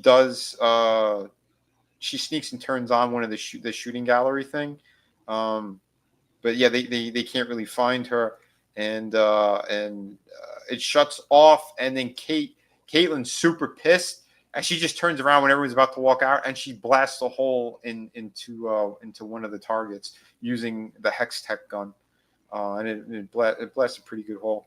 So now we see Jinx. She's outside. She's running in the alley, and she's all crying and like breaking down. Like she's not in a good place seeing her sister dressed like one of them. But she does have that thing that she just worked on that's wrapped up, and as she's running through the alleyway, she gets clobbered. One of the goons knocks her on her ass, which I thought was really cool. Like the way they did it, and they turned the whole camera as well. Yeah. Mhm. Yeah, she was laid the fuck out. But yeah, she's not out cold. She does get up. She's not happy, as we can see there. But yeah, it's a sucker punch for sure. And it's Smeag's guys, and yeah, they start to try to rough her up. They throw her against the wall. He wants to turn her in, and yeah, he thought he was the one that was making her cry, and he goes, "I wonder if Silco ever saw this." And Jinx goes, "Twice, when he first found me, and when I killed him." And he gets scared. "You?" She goes, "It's always me."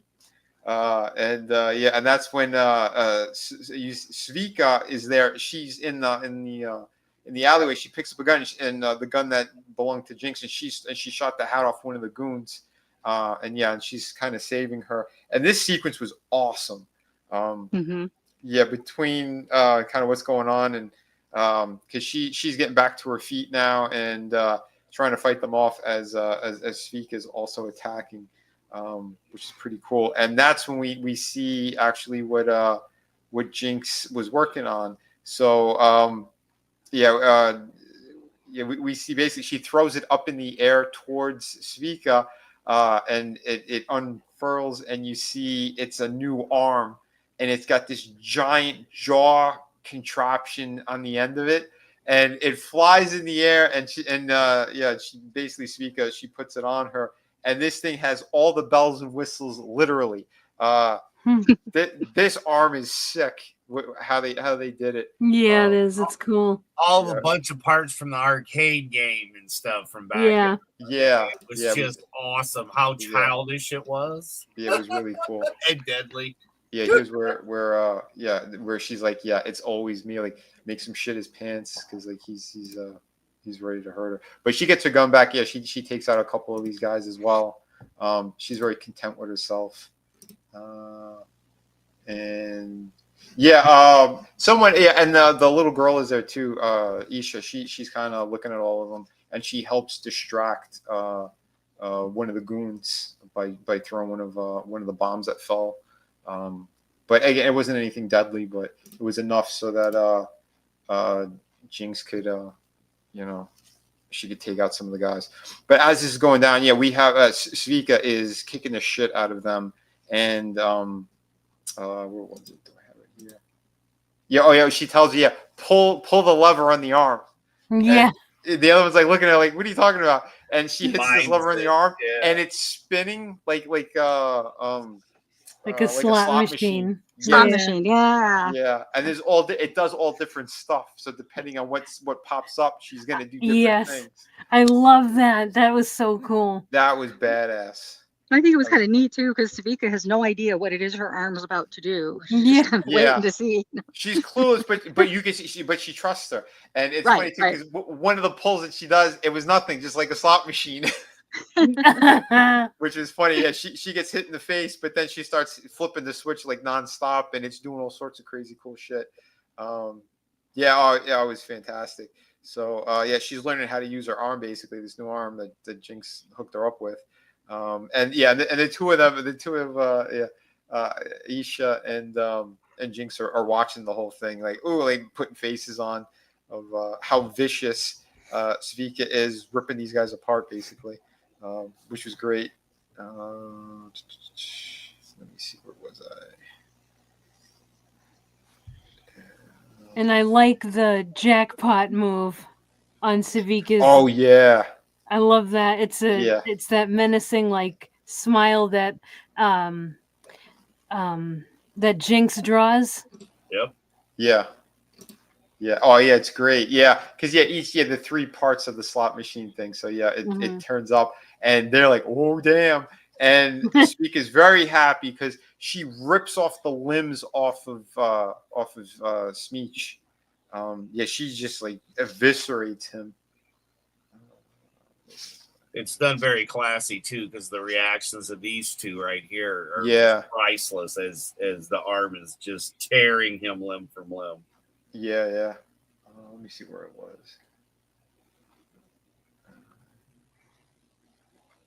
It was badass. Yeah. Hold on. Just seeing where it was with my notes.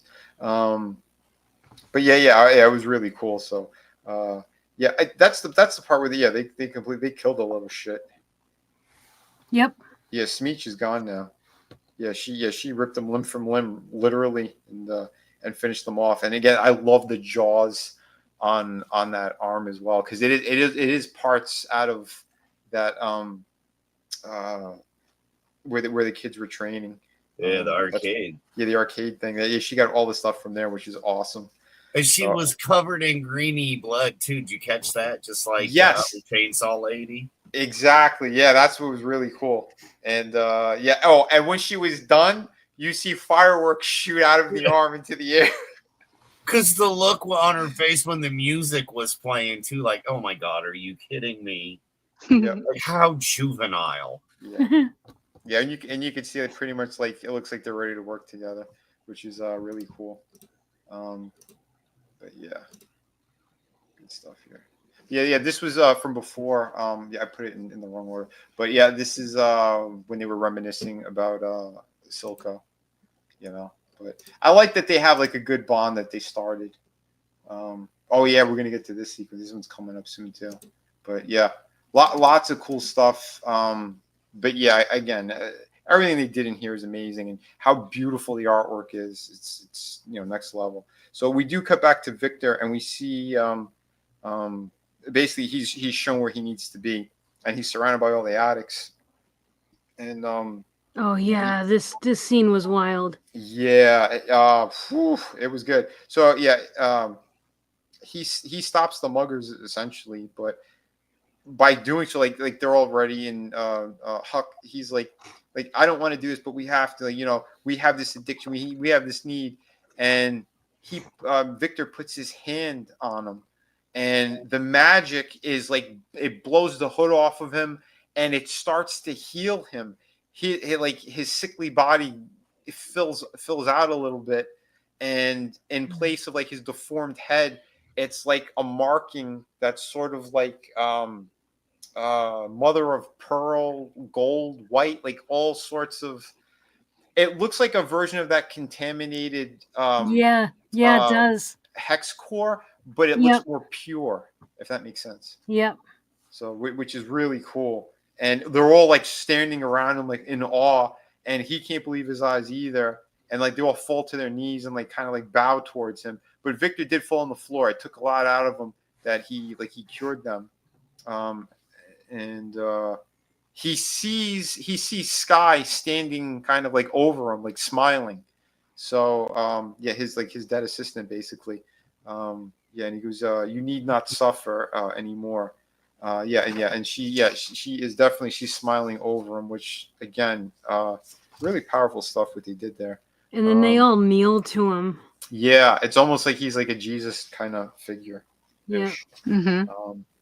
So yeah, it's Well, again the guy he heals is the same guy from when Vander's helping out at the very beginning. It's the same little Weasley shit. Yeah, he's the same one that helped Vi. When she almost died, and they get that little bit of shimmer to her. Yep. So now, it cuts to black again, and now we're seeing Singe again, and he's got basically we know that he got that wolf. That we do find out here that it's a double-headed wolf, and the carcass is hanging above his lab, and they pan out, and you see like all these hoses and stuff, and blood's pumping through. And we pan over to the table, and you see like this kind of experimentation that he's doing. And we see a double-sided heart that's pumping on the table with hoses and green liquid kind of coming out of it. And that's where they cut that one. So there's another Easter egg at the end of that, which, again, really cool shit. Because it's like at this point, too, when I first watched it, I'm like, what the hell is he doing? What is he working on? Why does he need a double heart? Yeah. So, yeah, any thoughts on episode 2 before we get to 3? Or anything that stands out for you guys? I just thought it was a great episode. We have some good character arcs, like with things coming full circle with these characters, and I just thought it was well written, and I really liked when they were in that that sanctuary part in the underground.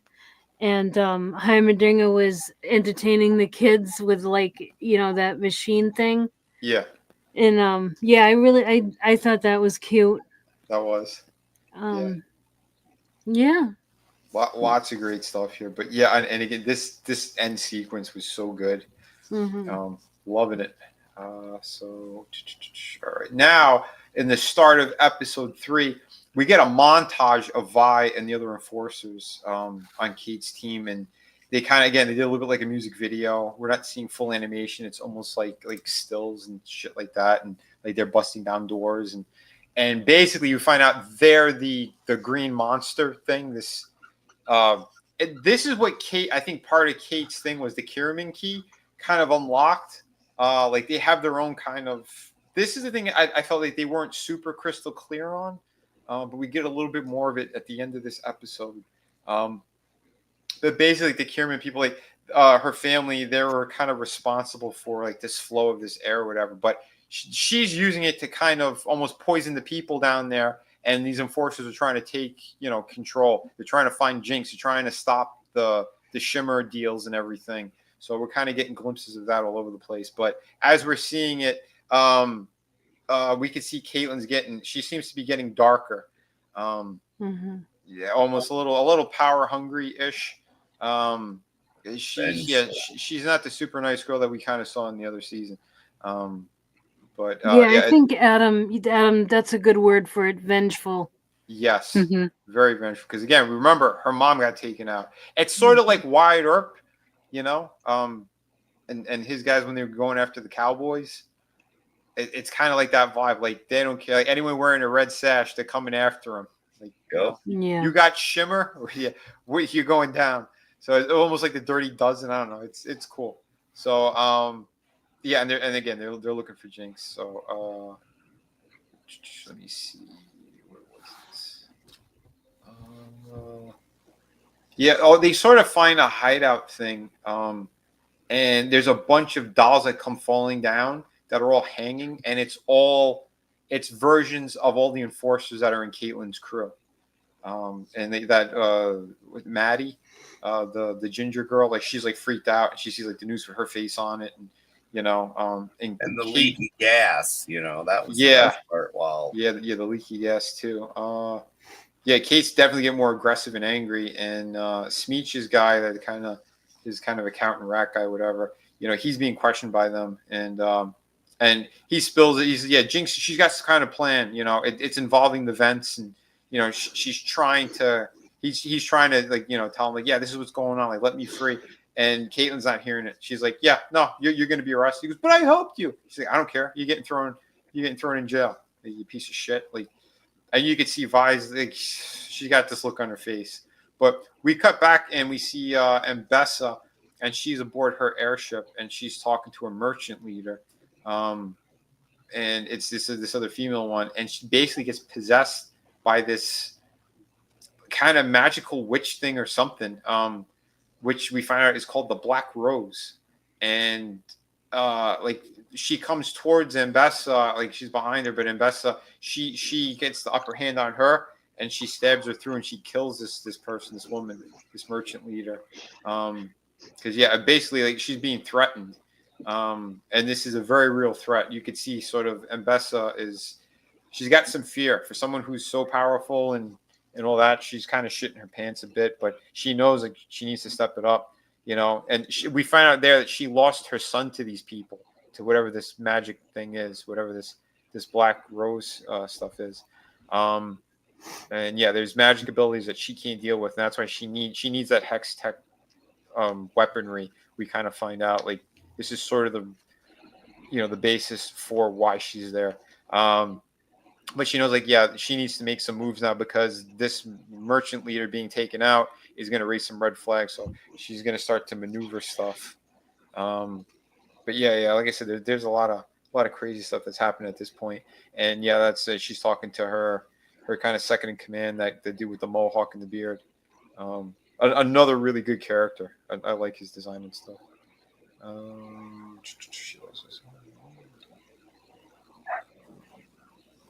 Her big bodyguard dude, that second command. He says, we need Mel's help. And Mbessa says, no, it's too early, or like she doesn't want to go to her daughter about this for some reason. And we do cut back to Kate and Vi, and they're talking, and Vi knows how dangerous Jinx is. She's trying to warn them, and Vi is afraid that Caitlyn's changing, and she makes her a promise there. She's like, I won't change. I promise I won't, and they kiss. They're away from all the other enforcers, but you can see like they do have a stronger bond and connection. And they actually they love each other. So like I said, it's natural to the story. It doesn't feel like it's really thrown off or forced down our throat or nothing. So I'm fine with that. All the other enforcers, they're moving down the tunnel. They kind of like they're sort of split up, and we have Kate and Vi are together. So we get to we get to Sallow, that counselor dude, the blonde haired one, and he's the one who he has his legs broken, and he's in like the whorehouse area, and he's getting like treatments. So they're like using a paintbrush, but it has like shimmer. It's like a new drug that I guess is literally being like absorbed through the skin, and it's taking his pain away. And that's when Mbessa kind of charges in there, and she's like, how easily it was to get in here, and anyone could find you. He goes, well, I own the place. So, but Mbessa is kind of flexing her muscles too towards him, and kind of throws him, because he is a very Weasley character. I don't like that guy for shit. But she goes to him. She's been dirty dealing with him basically, and she does inform him about like that merchant woman who had gotten killed essentially, but it was at her hands. And the one who is giving Sallow those treatments, it's sort of like she's like some kind of cat species thing, like cat humanoid. And the character's name is Lest. Okay. So Lest, we find out she's a spy for Mel. And so Mel met her somewhere behind the stage of like the opera house or something. And she says, she goes, you could see that Lest is afraid of Mbessa. She goes, I don't want to spy anymore. I didn't hear anything. She's like, with those ears, you heard everything. Talk, which is funny because she's got these giant fucking ears. She looks like something out of Final Fantasy. So she gets the name Amara. That's the merchant woman, apparently, who I think got killed by Mbessa. She goes, I don't know what the deal is, but that's the name I heard, so she gives it to her. But she also gives her that shimmer brush, the thing that she was using on Sallow. And she goes, this is probably all you really need to shut him down. but she was, Mbessa is afraid. Whatever is that threat that's coming at her, she is afraid. And you can see Mel's kind of, she's taken aback by it too, because she knows her mother's not afraid of anything. So, but now, we see Jason Echo again, and they're talking about runes and stuff, and they're talking about basically like the echoes that are being left behind from the hex magic.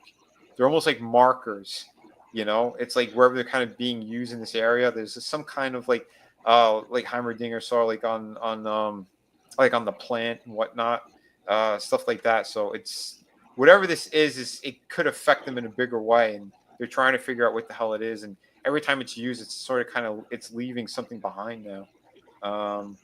So Jace is sort of figuring it out, and he's like, "But how could it be in two places at once? Because we use it up here. How is it being found underground?" And he sort of realizes it. But as it's going down, we get back to Mel, and she gets confirmation about Salo and Mbessa from her assistant, like the chick that's always with her. She's like, "Yeah, they're definitely working together," And Salo's talking to the other houses, the other big money people, and she's like, "I don't know what's going on, but there's definitely something." And there was something else she asked her to look into, and she found out that Mbessa was stripped from most of her assets. She doesn't have anything. She has her family fortune is gone. Whoever was involved, if it's the Black Rose, whatever this is yet, they don't fully know. And I thought it was really interesting how they did this setup. And we don't know what Mbessa did to cause the retaliation to kill her son, right? Yeah, we don't know that. Yeah, okay, that's what I thought. Yeah, we only know that Mbessa's son was either taken or something happened to him because of these people. She lost her son to whoever this group is, which is it's really good. I'm trying to remember. Was it at this point that the assistant? Where was I? I don't think it happens yet. So we cut back to talking about the rooms. There's Vi and the enforcers. They find Jinx's kind of lair, this trap that she's whatever this place is. They find where it is, and we're seeing like markers and like the kind of spray paintings all over the walls. And Vi, she calls out for Jinx. Oh no, I'm sorry. Before they get in there, she tells Caitlyn. She goes, "If you see an opening, you take the shot." That's what Vi tells Caitlyn. And Caitlyn's like, "Oh, okay." Like she wasn't expecting to hear her say that, kill my sister. She wasn't expecting that. Jason Echo at the same time. Jason Echo, they're going to like this central kind of this power core thing. It's sort of like a mesh for the hex power. So like he opens up the door like with his magic kind of hammer thing. That's like his key to open this place. And we find out that he says he goes, "What the hell's going on in here?" And Heimerdinger sees on the floor like some of that residue hex shit is on the floor. He's go, "Whoa, this is interesting." And as he's looking at it, the whole room turns completely white. Like they're almost like in another realm. They don't know what the hell's going on, which was pretty cool. Because the two of them are kind of arguing a little bit, Jason Echo, because he goes, "This is like the main kind of central power hub area." And he's like, "Well, does this make sense then?" Because he goes, "This is the ducts that kind of like it works throughout Piltover." And he goes, "Well, that's how we put it here." He goes, "But if something happens, it's all coming down towards us." He goes, "No, it's like these tunnels are going to go outward. It's not going to go underground." He goes, "But you don't understand. It goes through there. So that's why we're getting affected." Like they're kind of arguing when all that happens and the whole room turns white. That was kind of cool. And the whole room starts to kind of like pulsate as well. Like the entire room like they're in the heart of this magic, whatever this is. So like I said, it's almost like they're in another realm. But now, we get back to Vi, and she calls out Jinx, like she's yelling for Jinx, and you just hear her voice. She goes, "Well, at least you finally got my name right." And it's like there's like child kind of like mural painted stuff all over the walls. you see like Vander holding the two girls. It's almost like story time, kind of like all over this place. And she goes, where are we? What is this place? She goes, you remember when Vander, he told the stories about the where the women and children, where they ran to when the enforcers were coming after them and hunting them, and she's kind of breaking down this scenario for her. And she goes, they were saved by some wispy winded woman came to their rescue. And she starts kind of laughing, and you see like this beautiful relief on this giant wall.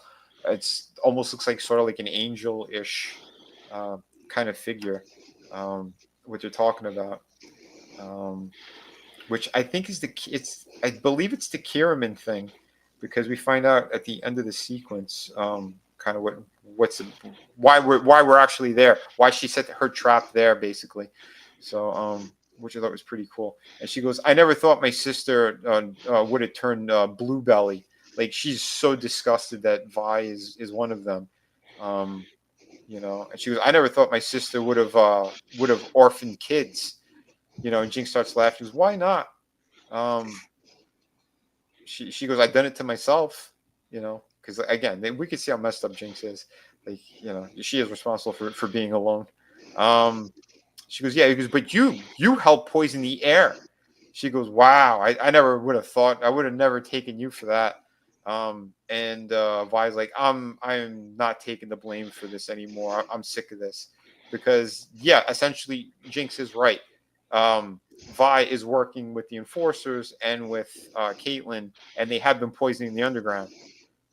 So that's interesting, because it seems like the Kiraman key. I don't know if it's like if it controls the ducts to that place, and they're basically bringing in the underground, like the mining poison up there. I think that's what's kind of going on. Am I correct in that assumption? I'm not really sure. It's kind of like it pulls the bad air out. It's kind of like you know, Total Recall. Sorta, yeah. But I take it, you know. Like I think that. Well, I think that's what that was when she said like that wispy woman came in, and you know, with her air and all that crap. But yet, Caitlyn is using this kind of poison to hit everyone underground. Yep. But so yeah. Well, anyway, they're in this big room that essentially looks like it's the central kind of hub for that as well. So now we had Jace, Echo, and Heimerdinger in the central hub above ground, and below ground they're in the central hub for whatever this area is. That's kind of housing this other gas from below. So gas from below. So yeah. Basically they're gonna start the fire, and they didn't start the fire. Yeah. What do you call it? So yeah, Vi goes like, I'm sorry, and Caitlyn, she goes to take the shot, and it's basically it's not her. It's a reflection off like this kind of metal shield or whatever. And Jinx starts laughing. She goes, I'm sorry too. You know, and the blast hits the reflection. She starts to laugh. You can see the little girl is there too. Isha, she's like up on a higher area we can't really see. And then Caitlyn's about to take another shot, and Svika belts Caitlyn, and the two of them start fighting. She knocks the gun out of her hand and all that. The sisters start to face off, and yeah. So and while that's happening, Jace and Echo, they're shocked at the huge hex core that is now in front of them. This thing is massive and it's pulsating. He's like, what the hell is this? None of them know. You know, yeah, there's a lot of crazy stuff, because now we keep cutting back between the two different groups. You know, them in there with this hex core thing, and the girls fighting below. And yeah, Jinx, she starts to shoot her Gatling gun. Vi uses the metal disc thing to deflect and then punch it towards her. You know, and then yeah, we get Vi. She runs up to her and she rips the Gatling gun apart with her bare hand. Well, with the gauntlets, which is fucking awesome. Yeah, it was. Yeah, that was a great sequence. So yeah, this is nuts. So Jace reaches out and he touches that hex core thing, and when he does, the hammer he's holding has the hex core. It has one of the gems in it. It starts to pulsate, and everything starts acting wacky. We're seeing like different versions. Like the hammer's almost transforming in his hand, but by every like second, something weird is happening, and it's affecting all the hex tech. Anything that has a gem is spazzing out. Her gauntlets, Caitlyn's rifle, and Svika's arm, because Svika's arm is also powered by one of the hex cores, which is really cool. So in the middle of this fight, all this sorts of crazy shit's going on. So like an EMP, baby. yeah. See, here's Svika with the giant arm, and she's got Caitlyn there. Caitlyn bites her. Svika just like laughs and smiles in her face. Like she doesn't give a shit. Like that's nothing to her. And then we have Jinx. She goes and grabs her fucking shark cannon, and she's about to blast her sister, who cannot get off the ground. Her gauntlets like smash into the floor, and she can't get her arms out. But yeah, so this one she's ready to pull the trigger on her. Yeah, as you see, it was really cool. Like these angles, these shots that they did were incredible. So yeah, she blasts the damn thing towards her sister. Oh yeah, that happens a little bit later. So, but yeah, she blasts this thing towards her, and at the split second, Vi jumps out of the way. She just misses getting hit by the rocket, and the whole wall beside where the other two are, that explodes. So Svika and Caitlyn are on the ground, and they're still struggling and fighting. Where was it? I think it was over here. Yeah, sorry. Yeah, I just want to make sure I get the visuals right for you guys. Here's her. She's Vi's dodging the giant thing. The missile coming at her. So it hits the wall besides the other two. This thing explodes. They're still struggling and fighting. Like again, and how they directed this was incredible. I just try to get a couple of quick shots for you guys. But the two sisters beat the ever-living shit out of each other. Vi's getting hammered in the face. The two of them they go hog wild. They're crazy. And remember, Jinx is super powered. So that's the only reason why I think Vi even has a chance, because she's got the gauntlets on. She messes up her sister in a big way. So pretty damn awesome. Like I said, beautiful stuff throughout this series. So yeah, they are beating the ever living shit out of one another. And Jace, he takes his hammer and he goes to smash at the core, and it spazzes out again, and all the weaponry is all acting wacky again. It's like electrical power surges all over the place. Where were we? So yeah, they're on the floor. They're fighting.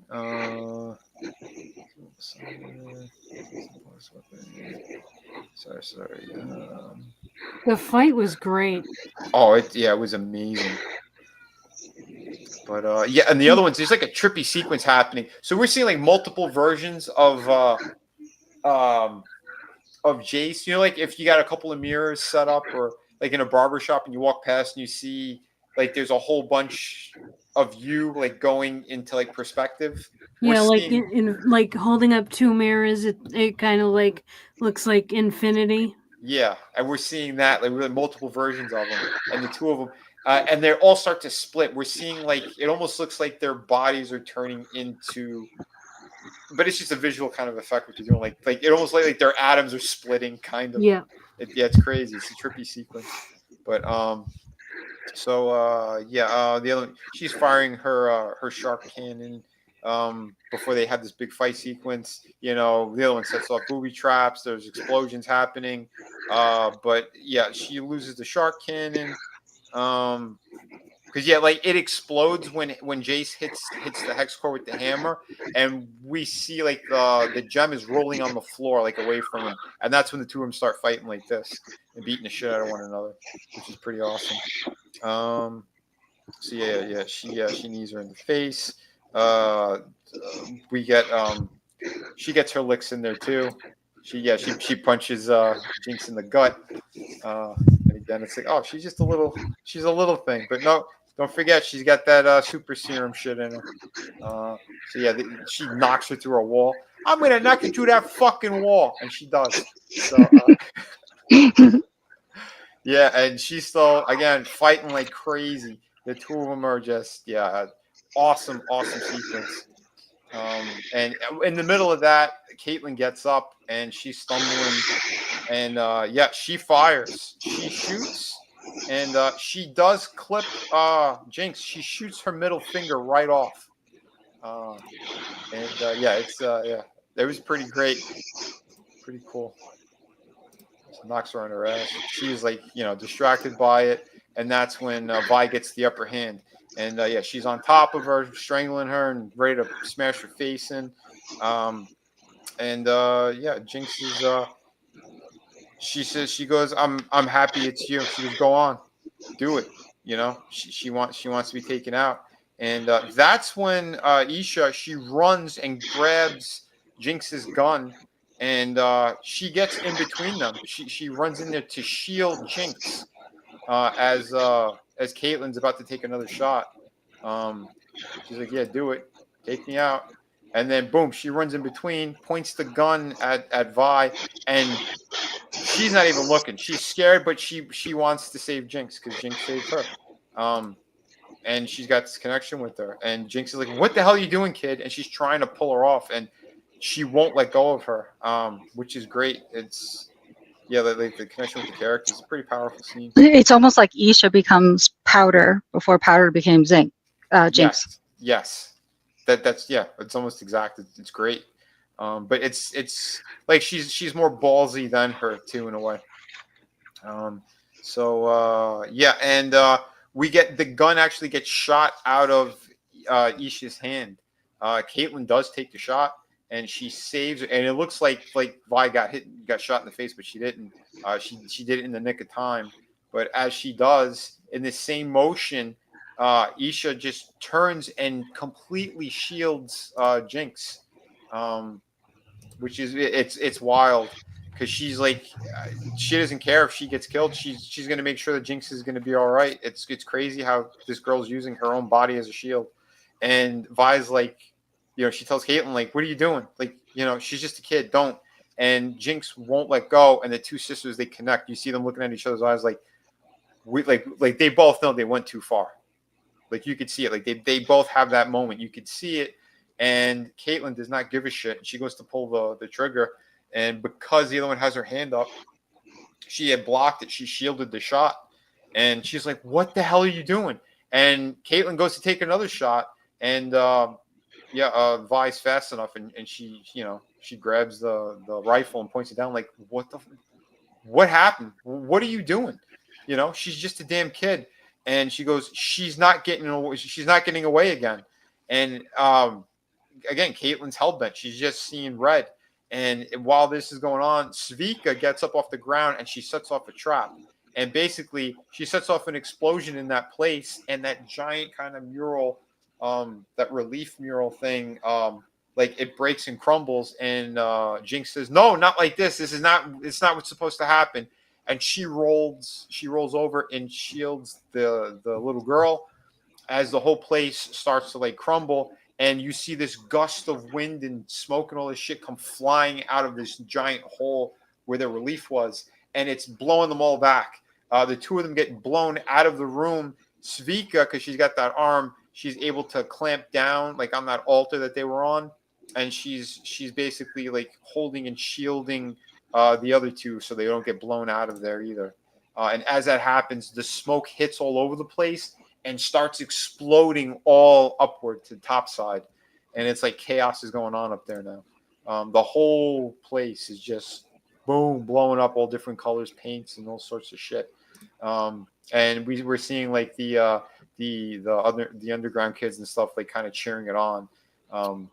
They're amazed by it, and because of all the colors, like, we start to see that, oh wait, Jinx was behind this, which again, pretty cool stuff. We're not going to get to that sequence yet. Where are we here? So yeah, as all that happens, they get busted out. Svika, she saved them. She's holding them there. Where was I? It hits the top side.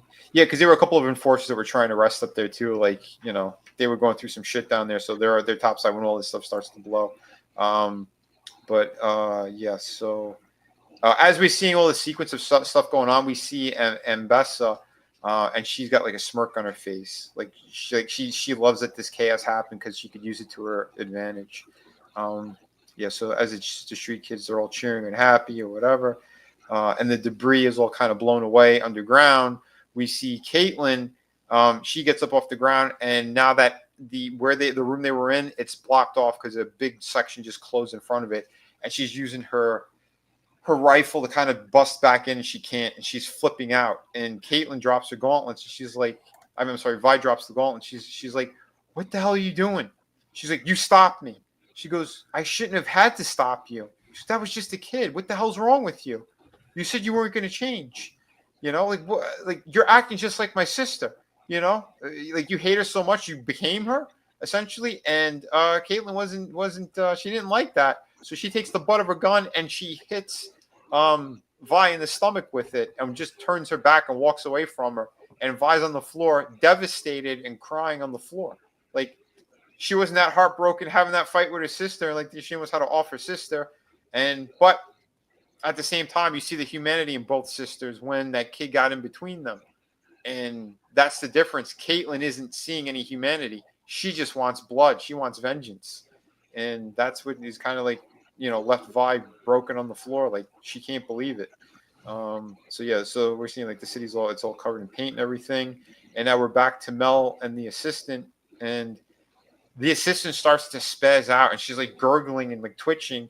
And she turns around. She's like, are you all right? And as she's turning, the entire room is filling up all blood red and black. And there's like thorns and stuff everywhere. And the entire room gets all encompassed by this, including Mel. And as it's kind of like it possessed the assistant, and it just turned to her and said Black Rose. And it takes both of them. Mel is gone. The only thing that's left, she drops out of her hand, is that brush that had the shimmer stuff on it. And yeah, she's gone. Like whatever this was just took her. Which is awesome. Kind of like how that whole sequence was. Yep.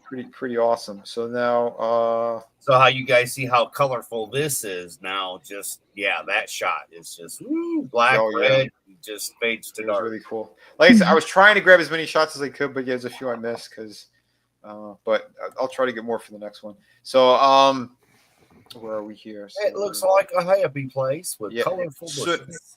Yeah, now we see Sola, the council guy in the wheelchair. He introduces Mbessa to the other higher families, like these are the other money people, and you know, basically the elites of Peltover, and she tells them, you know, she's feeding them bullshit essentially, and how we need to stand up now. We need a proper leader and all this stuff. You know, we must declare martial law, she says. And all the families are kind of agreeing. She enforces and promotes. She wants to promote someone. And as this is happening, we're seeing sequences now of basically Mbessa was behind everything. She was behind the attack that happened during the memorial earlier in the episode. So now we're seeing, you remember like the chainsaw chick, Rennie, when she got blasted by Vi with the hammer. What happened afterwards when Mbessa picks her up before she slits her throat? You see, she goes, "It's you. It was you all along." And like we see, she's responsible for it. Her second in command was paying her off was paying off Rennie to do that attack on them during the memorial.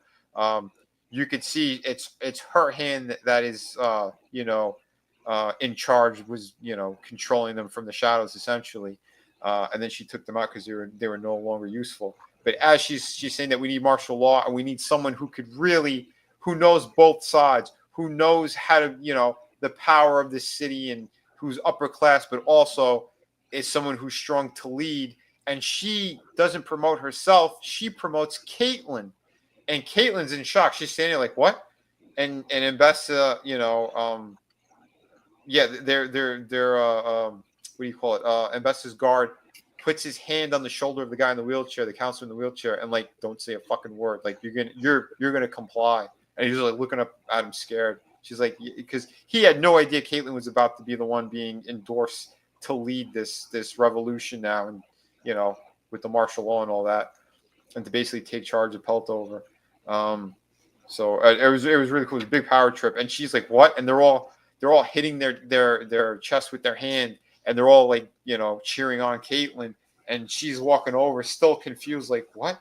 Like, she's like, "Yeah, we need you. You're the only one who could do this," Yeah, and that's when we get the montage of who orchestrated all this. It's Mbessa. And Mbessa gets in her ear, and she goes, invoking, the vengeance she needs for her mother. She goes, her mother, your mother's justice. Only you're the one who's able to do this. So Caitlyn, she puts her hand up in the air, like she's gonna tell them to stop cheering her, and she puts her own hand to her chest, and she accepts. Like, that's where it ends.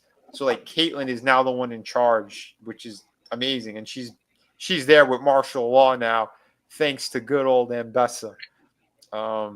It was a powerful scene. And the last sequence, sped it all up, by the way, Mbessa. Yeah, and the last sequence we see in like the Easter egg ending here is Singe. Now you hear like a monster breathing, and you see blood is being pumped like in tubes and stuff, and you see it's Singe's own blood is being pumped into this beast that is hanging above him, which is amazing. This was an amazing shot.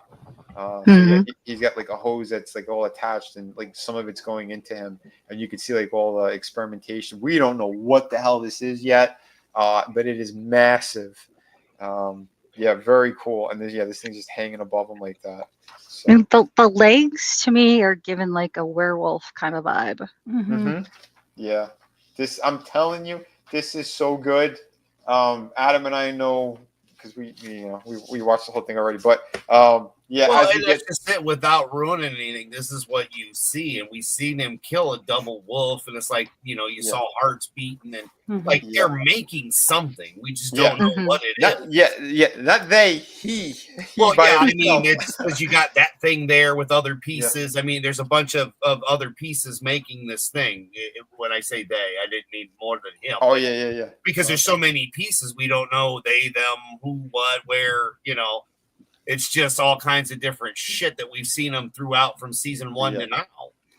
Or how he identifies. Maybe he identifies as a they, them. Right, exactly. Hey, some kind of chimera. Yeah. He's a hybrid or something. And it's so cool because again, like the payoff of this thing to me is pretty damn awesome. But he was moving pretty rapidly in these 3 episodes, and what he's been working on. But so get ready for 4, 5, and 6 next Sunday, because we're going to get into some of this for sure. Frankenstein mashup kind of. Singe he's a crazy character, very smart. What he's capable of and what he's been doing. Again, he invented the shimmer stuff. He's whatever this green shit is. It's pretty awesome stuff.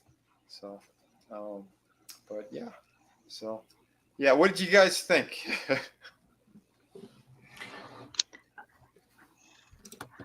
I didn't think they could top season 1. And like I said, even though it might have been that my brain shut off or whatever, so I got a little lost. I mean, but I was mesmerized by all the fighting and the choreography and the art in the 3rd episode. I honestly, I think that this season it continues to get better. Yeah, it's amazing in my eyes anyway. But when we broke it down like this, did we answer some of the questions and some of the things you were a little bit lost on? Yes, and it also helped too. Like I said, I ended up having to read a summary because there was enough going on. Like I said, and I don't know if my brain shut down because it was going to be the end of the weekend. Because I had finished the episode right before I had dinner and before we jumped online. So I don't think I didn't have enough time to process it all. And so the summary helped. So that's why I don't want to say it's anything bad about the episode that I couldn't follow it, because it totally could have just been me. Yeah. Well, I remember too, because like. It was a good chunk of time, like Adam said, too, because he was able to see them throughout when I told him about it. Like, season 2 had just aired, so he binge watched the whole thing. And he made some good, valid points, too, that I completely forgot about. until I rewatched the first one we did the review. So having rewatching this now, because this will be the second time I'm actually watching through season 2. Yes, there is a lot of stuff that is throwbacks and stuff to the first season and shit that again came full circle. Other elements I forgot about, because when I started watching this again, I didn't completely remember who the Mad Doctor was at that point. I'm like, wait a minute, was that the guy who was with, I completely forgot, because again, it was a year and a half and all the crazy shit that had happened in between, personal stuff and all that. So, but yeah, rewatching it now, yeah, oh my God, this thing's a masterpiece in storytelling. Well, it's funny because I messaged you when I was watching it, and then I would message you what my thoughts were when I would decompress what I saw. Yep.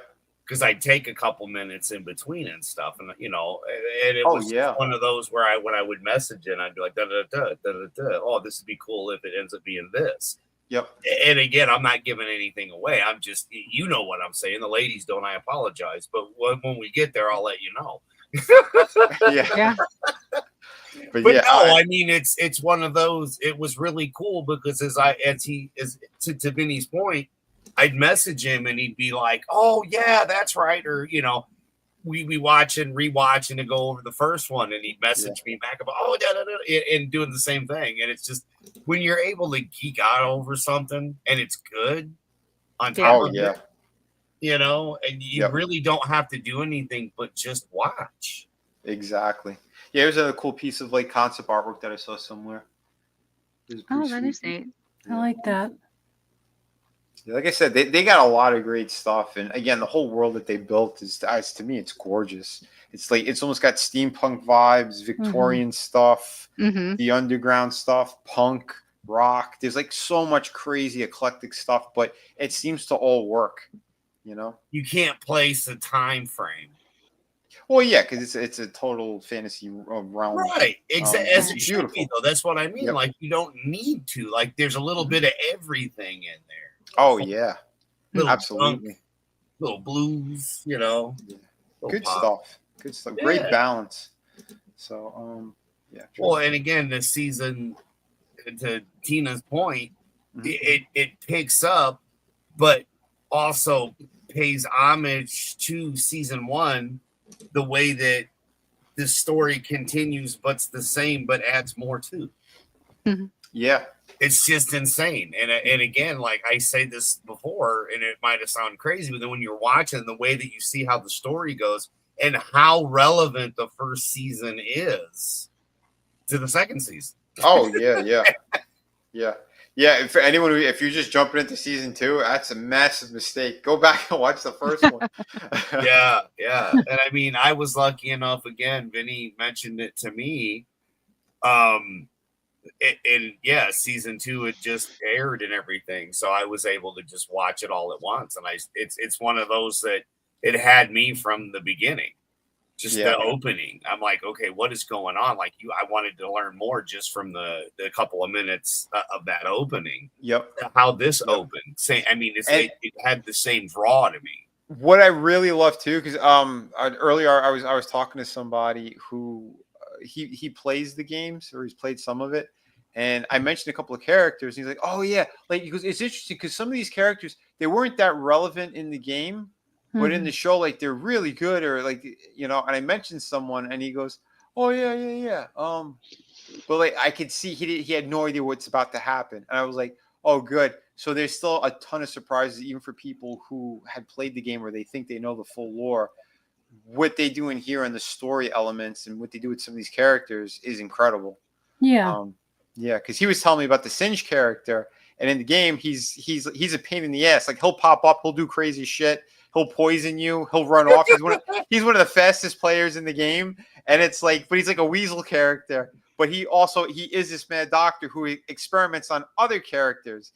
And I think in the other season or whatever, there's another character that they're going to bring in that he directly did experimentations on, insane experiments on, who is a powerhouse in the game. So I thought that shit was cool. So yeah, very curious to see what they're going to do, because there are 2 spin-offs of what they're doing with these. So when we are done with the next 6 episodes, well, we're going to do 3 next week, and then the following week, the last 3. But when we're done with that, then I'll play like a trailer and shit. And I found something cool regarding one of the spinoffs. So. Plus, we'll be able to talk more after we get to the finale because we can't say anything because the ladies haven't seen it yet. Yes, yeah, because I was kind of itching to say something, but yeah, I'm like, nope, I'm gonna pump the brakes there. That's why I stay as vague as I do, but you ladies will understand it. Like I said, when it's time, because it's to your benefit for me not to spoil anything. Yeah, yeah. And your raw reaction. I'm really happy you've been enjoying this too, because I said, I know there's a lot of people just started screaming and crying for the sake of it. Woke this, woke that. No, it's not. No, it is not. This is a fantasy realm with its own characters, its own stories, and everything makes sense to the story. The characters start from scratch. You watch them get to where they are. They don't just magically have superpowers just because. Because I'll tell you, if it was heavy-handed in a certain direction with certain shit, I'd be very vocal about it as well. There's too many people that just want to do that for the sake of it. I don't know if it's because they want attention. I don't know if it's because it's just they're tired of everything else, so they see it everywhere. Yeah. There's a lot of different takes to it. Me personally, I think that's what it is. I think that people have fatigue over getting hammered with the social messaging all the time.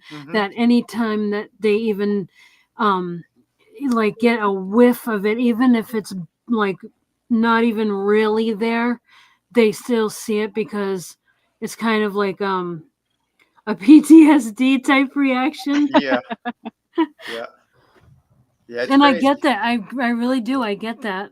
Yeah, and some people just have to be miserable. Yeah, that's also that is too. Yeah. But I mean, I think they're programmed that way too now because of everything they've been through, like you said, post-traumatic. But the thing is, okay, I jumped into this not knowing anything about it. Like I didn't know anything about the video game stuff, anything. All I know is a friend said, "Hey, I really kind of like this. See what you think." Right, and that was it. So on the playlist, same deal. And now I'll give you an example too. So because I try to be very logical about things, and when I hear stuff about certain movies or series or whatever, if I'm like, oh, like I saw a trailer, I'm like, oh, you can see it's in there, or whatever. Sometimes I've been wrong. Other times I've been spot on. Another example would be Captain Marvel. So everyone's going, "Oh, it ain't that bad." Some of the people who did say it, or whatever, the ones who were screeching. I was at a family get together and they were playing it, and I watched. I watched maybe 15 minutes, maybe 20, and I was out. I'm like, nope, because story-wise was garbage, acting was garbage. Zero connection between characters. I felt nothing and saw nothing. This is a prime example of piss poor writing, piss poor acting, and shit graphics. Because whatever CGI they were using looked horrible as well. And I went to go to the movies. I'm like, I can't. I'm sorry. Love you all and everything. I'm going to the movies or whatever. I'll be back later. I couldn't sit through that while they were watching it. And by the time I got back, they were all in unison. They shut it off early too. They all agreed it was horrible. And some of the ones who were watching were also younger females, and they could not connect to the characters whatsoever either. And these other family members liked a lot of the other Marvel movies. So it shows you when there's bad writing, bad acting, etc., and what the message really is. And that shit had it. This thing is the polar opposite. This had no agenda. It had no message. It just wanted to tell a good story. And I think they do a damn good job of it. Well, and there's logic in it. She's been in prison half her life. I'm sorry, lesbians do exist. That's also true. I mean, I'm just saying. Like, I just like that the sex isn't in your face. Yeah, I mean, I will give it's anime. Does it need to be there? I mean, it was in the first Vampire Hunter D. You had the naked lady taking a shower. I'm just saying it's part of anime, right? Right. So just on a logic, because I don't give a fuck. Yeah, but it's a good story. It's in there. It's logical. It makes sense. But and to Tina's point too, I'm happy that they went a classier route with all of that because like the biggest sex sequence that was shown anyway was in season 1, and it was with Jace and Mel, and they did it in sort of a classy way, and they did a montage with what was going on with Victor in his lab, and in the experimentation. Poor Victor should have been getting laid too, but instead he was working hard. You know? Well, he was trying to figure out like the hex core and all that. It was before he did the experimentations on himself, but he was sick. So they were doing like a good kind of. It was a classy way of how they did it. It was very cinematic. But like I said, everything that they do with this has been very cinematic and continues to go that route. So we're going to see some really cool stuff coming up. Episodes 4, 5, and 6 are also fantastic. We're going to be introduced to something really new as well. So yeah, stay tuned for that. We're doing that one next Sunday. And so I have to say, Vinny, I was more shocked that there wasn't any in here because there was perfectly opportunities to sabotage certain things, and they didn't. I think I was more shocked with the way that the recent entertainment has went that this wasn't the garbage that it could have been. Or that they claim it is, because it's not. In my opinion. If anything, it comes down to certain designs, and I get it why some people might be a little put off right away. But again, it's just artistic design choices, and when you see the world that they're in, again, it makes sense. Why Vi has her kind of like the hairdo and shit she has and all that. Like it doesn't veer off as much as people try to claim it does from the actual games. I seen some of the footage. I looked at some of the artwork. To be honest, I do not like how Vi looked in the game. Someone goes, "Oh yeah, look how awesome she was." She looked like Warhammer, but her tits are exposed. That's what it looked like to me. And I'm like, "What? This doesn't make sense." And what they did with this cartoon made sense to me. She's wearing normal clothes, and then she's got the big gauntlets, basically. Like, you know what I mean? So I don't know. Some people they wanna pretend to be such purists to certain things, and it's like, oh, just get over yourselves, please. But anyway, enough for me on my soapbox. Any last thoughts or words on this? We'll go to Trina. No, just enjoyed the episodes and looking forward to the next 3 with you guys. Me too. It's been a blast. And I'm so happy. Like again, other people have been enjoying this. We could actually talk about it. But yeah, if I get a little too much into it and too descriptive, like guys, stop me anytime when we're watching the rest of them. But just kind of laying out the story because, like I said, we're getting into intricate things that could get a little extra complicated. So, but yeah, it's awesome stuff. All I'm going to say is y'all are going to want to go. You're going to see the next 3, and you're going to go, I ain't waiting. Just saying. I'm just saying. Yeah. But if you hold out, like I said, it'll be worth it. So yeah, like if you jump into it as soon as this is over and you watch the next episodes, try to keep it on 4, 5, and 6. That way we don't jump the gun on anything either. But yeah, I think it'll be a blast. Trina, anything else you'd like to say, or where they could find you, or anything else? Just it was a blast hanging out with you guys and reviewing these episodes, and you guys know where to find me at Real Horror here on YouTube on let me think, on Wednesdays at 8 p.m. Eastern. Vinny and I review Hannibal. What are the next episodes we're doing? I can't remember the numbers we're on now. 7 and 8 or 8 or 9 and 10. I think it's 7 and 8. 7 and 8, I think. Yeah. So we'll be doing that Wednesday at 8 p.m. Eastern, and then before that on Tuesday at 8:35 p.m. Eastern on Etep's channel, we'll be reviewing the horror comedy Suck. It's not what you think. It's vampires. It's okay. So it is what you think. Yeah. Yeah. What were you thinking? Get your mind out of the gutter. Well, yeah, Bias. I was like, oh boy, what kind of movie is this when I That heard was the my name of second it? guess. Yeah, and then on Thursdays we do the toy stream on Tommy and the Guinea Pig Collectors channel, and also it airs over here.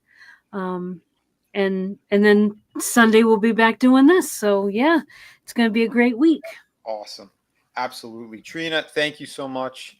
Glad that you had fun. Yeah, thank you for having me. Oh, always a pleasure. Always. Toss it over to Tina Bojan. Yeah, your final thoughts on this, and yeah, what else you got going on? Absolutely loving the series. Like I said, I don't have a lot of experience with anime, and I know the whole it's not really anime if it's not made in Japan, blah, blah, whatever. But absolutely loving the series, and it's I think it's going to be a good gateway drug for me to find more content that's similar. And it's hard to top this, to be honest. I know that a lot of people aren't crazy about Rotten Tomatoes, but when I see that it's got 100% both seasons, that's pretty phenomenal. Oh, I didn't even know that. So, Wow. Yeah. Nice. So thought that was really cool. As far as where you can find me, I'm usually causing trouble on or trying to cause trouble on X. As far as on YouTube, if I'm not here on Vinny's channel, then I'm with Sporky News Podcast, usually on Saturday nights for Aluminum Spork, and then Tuesday-ish for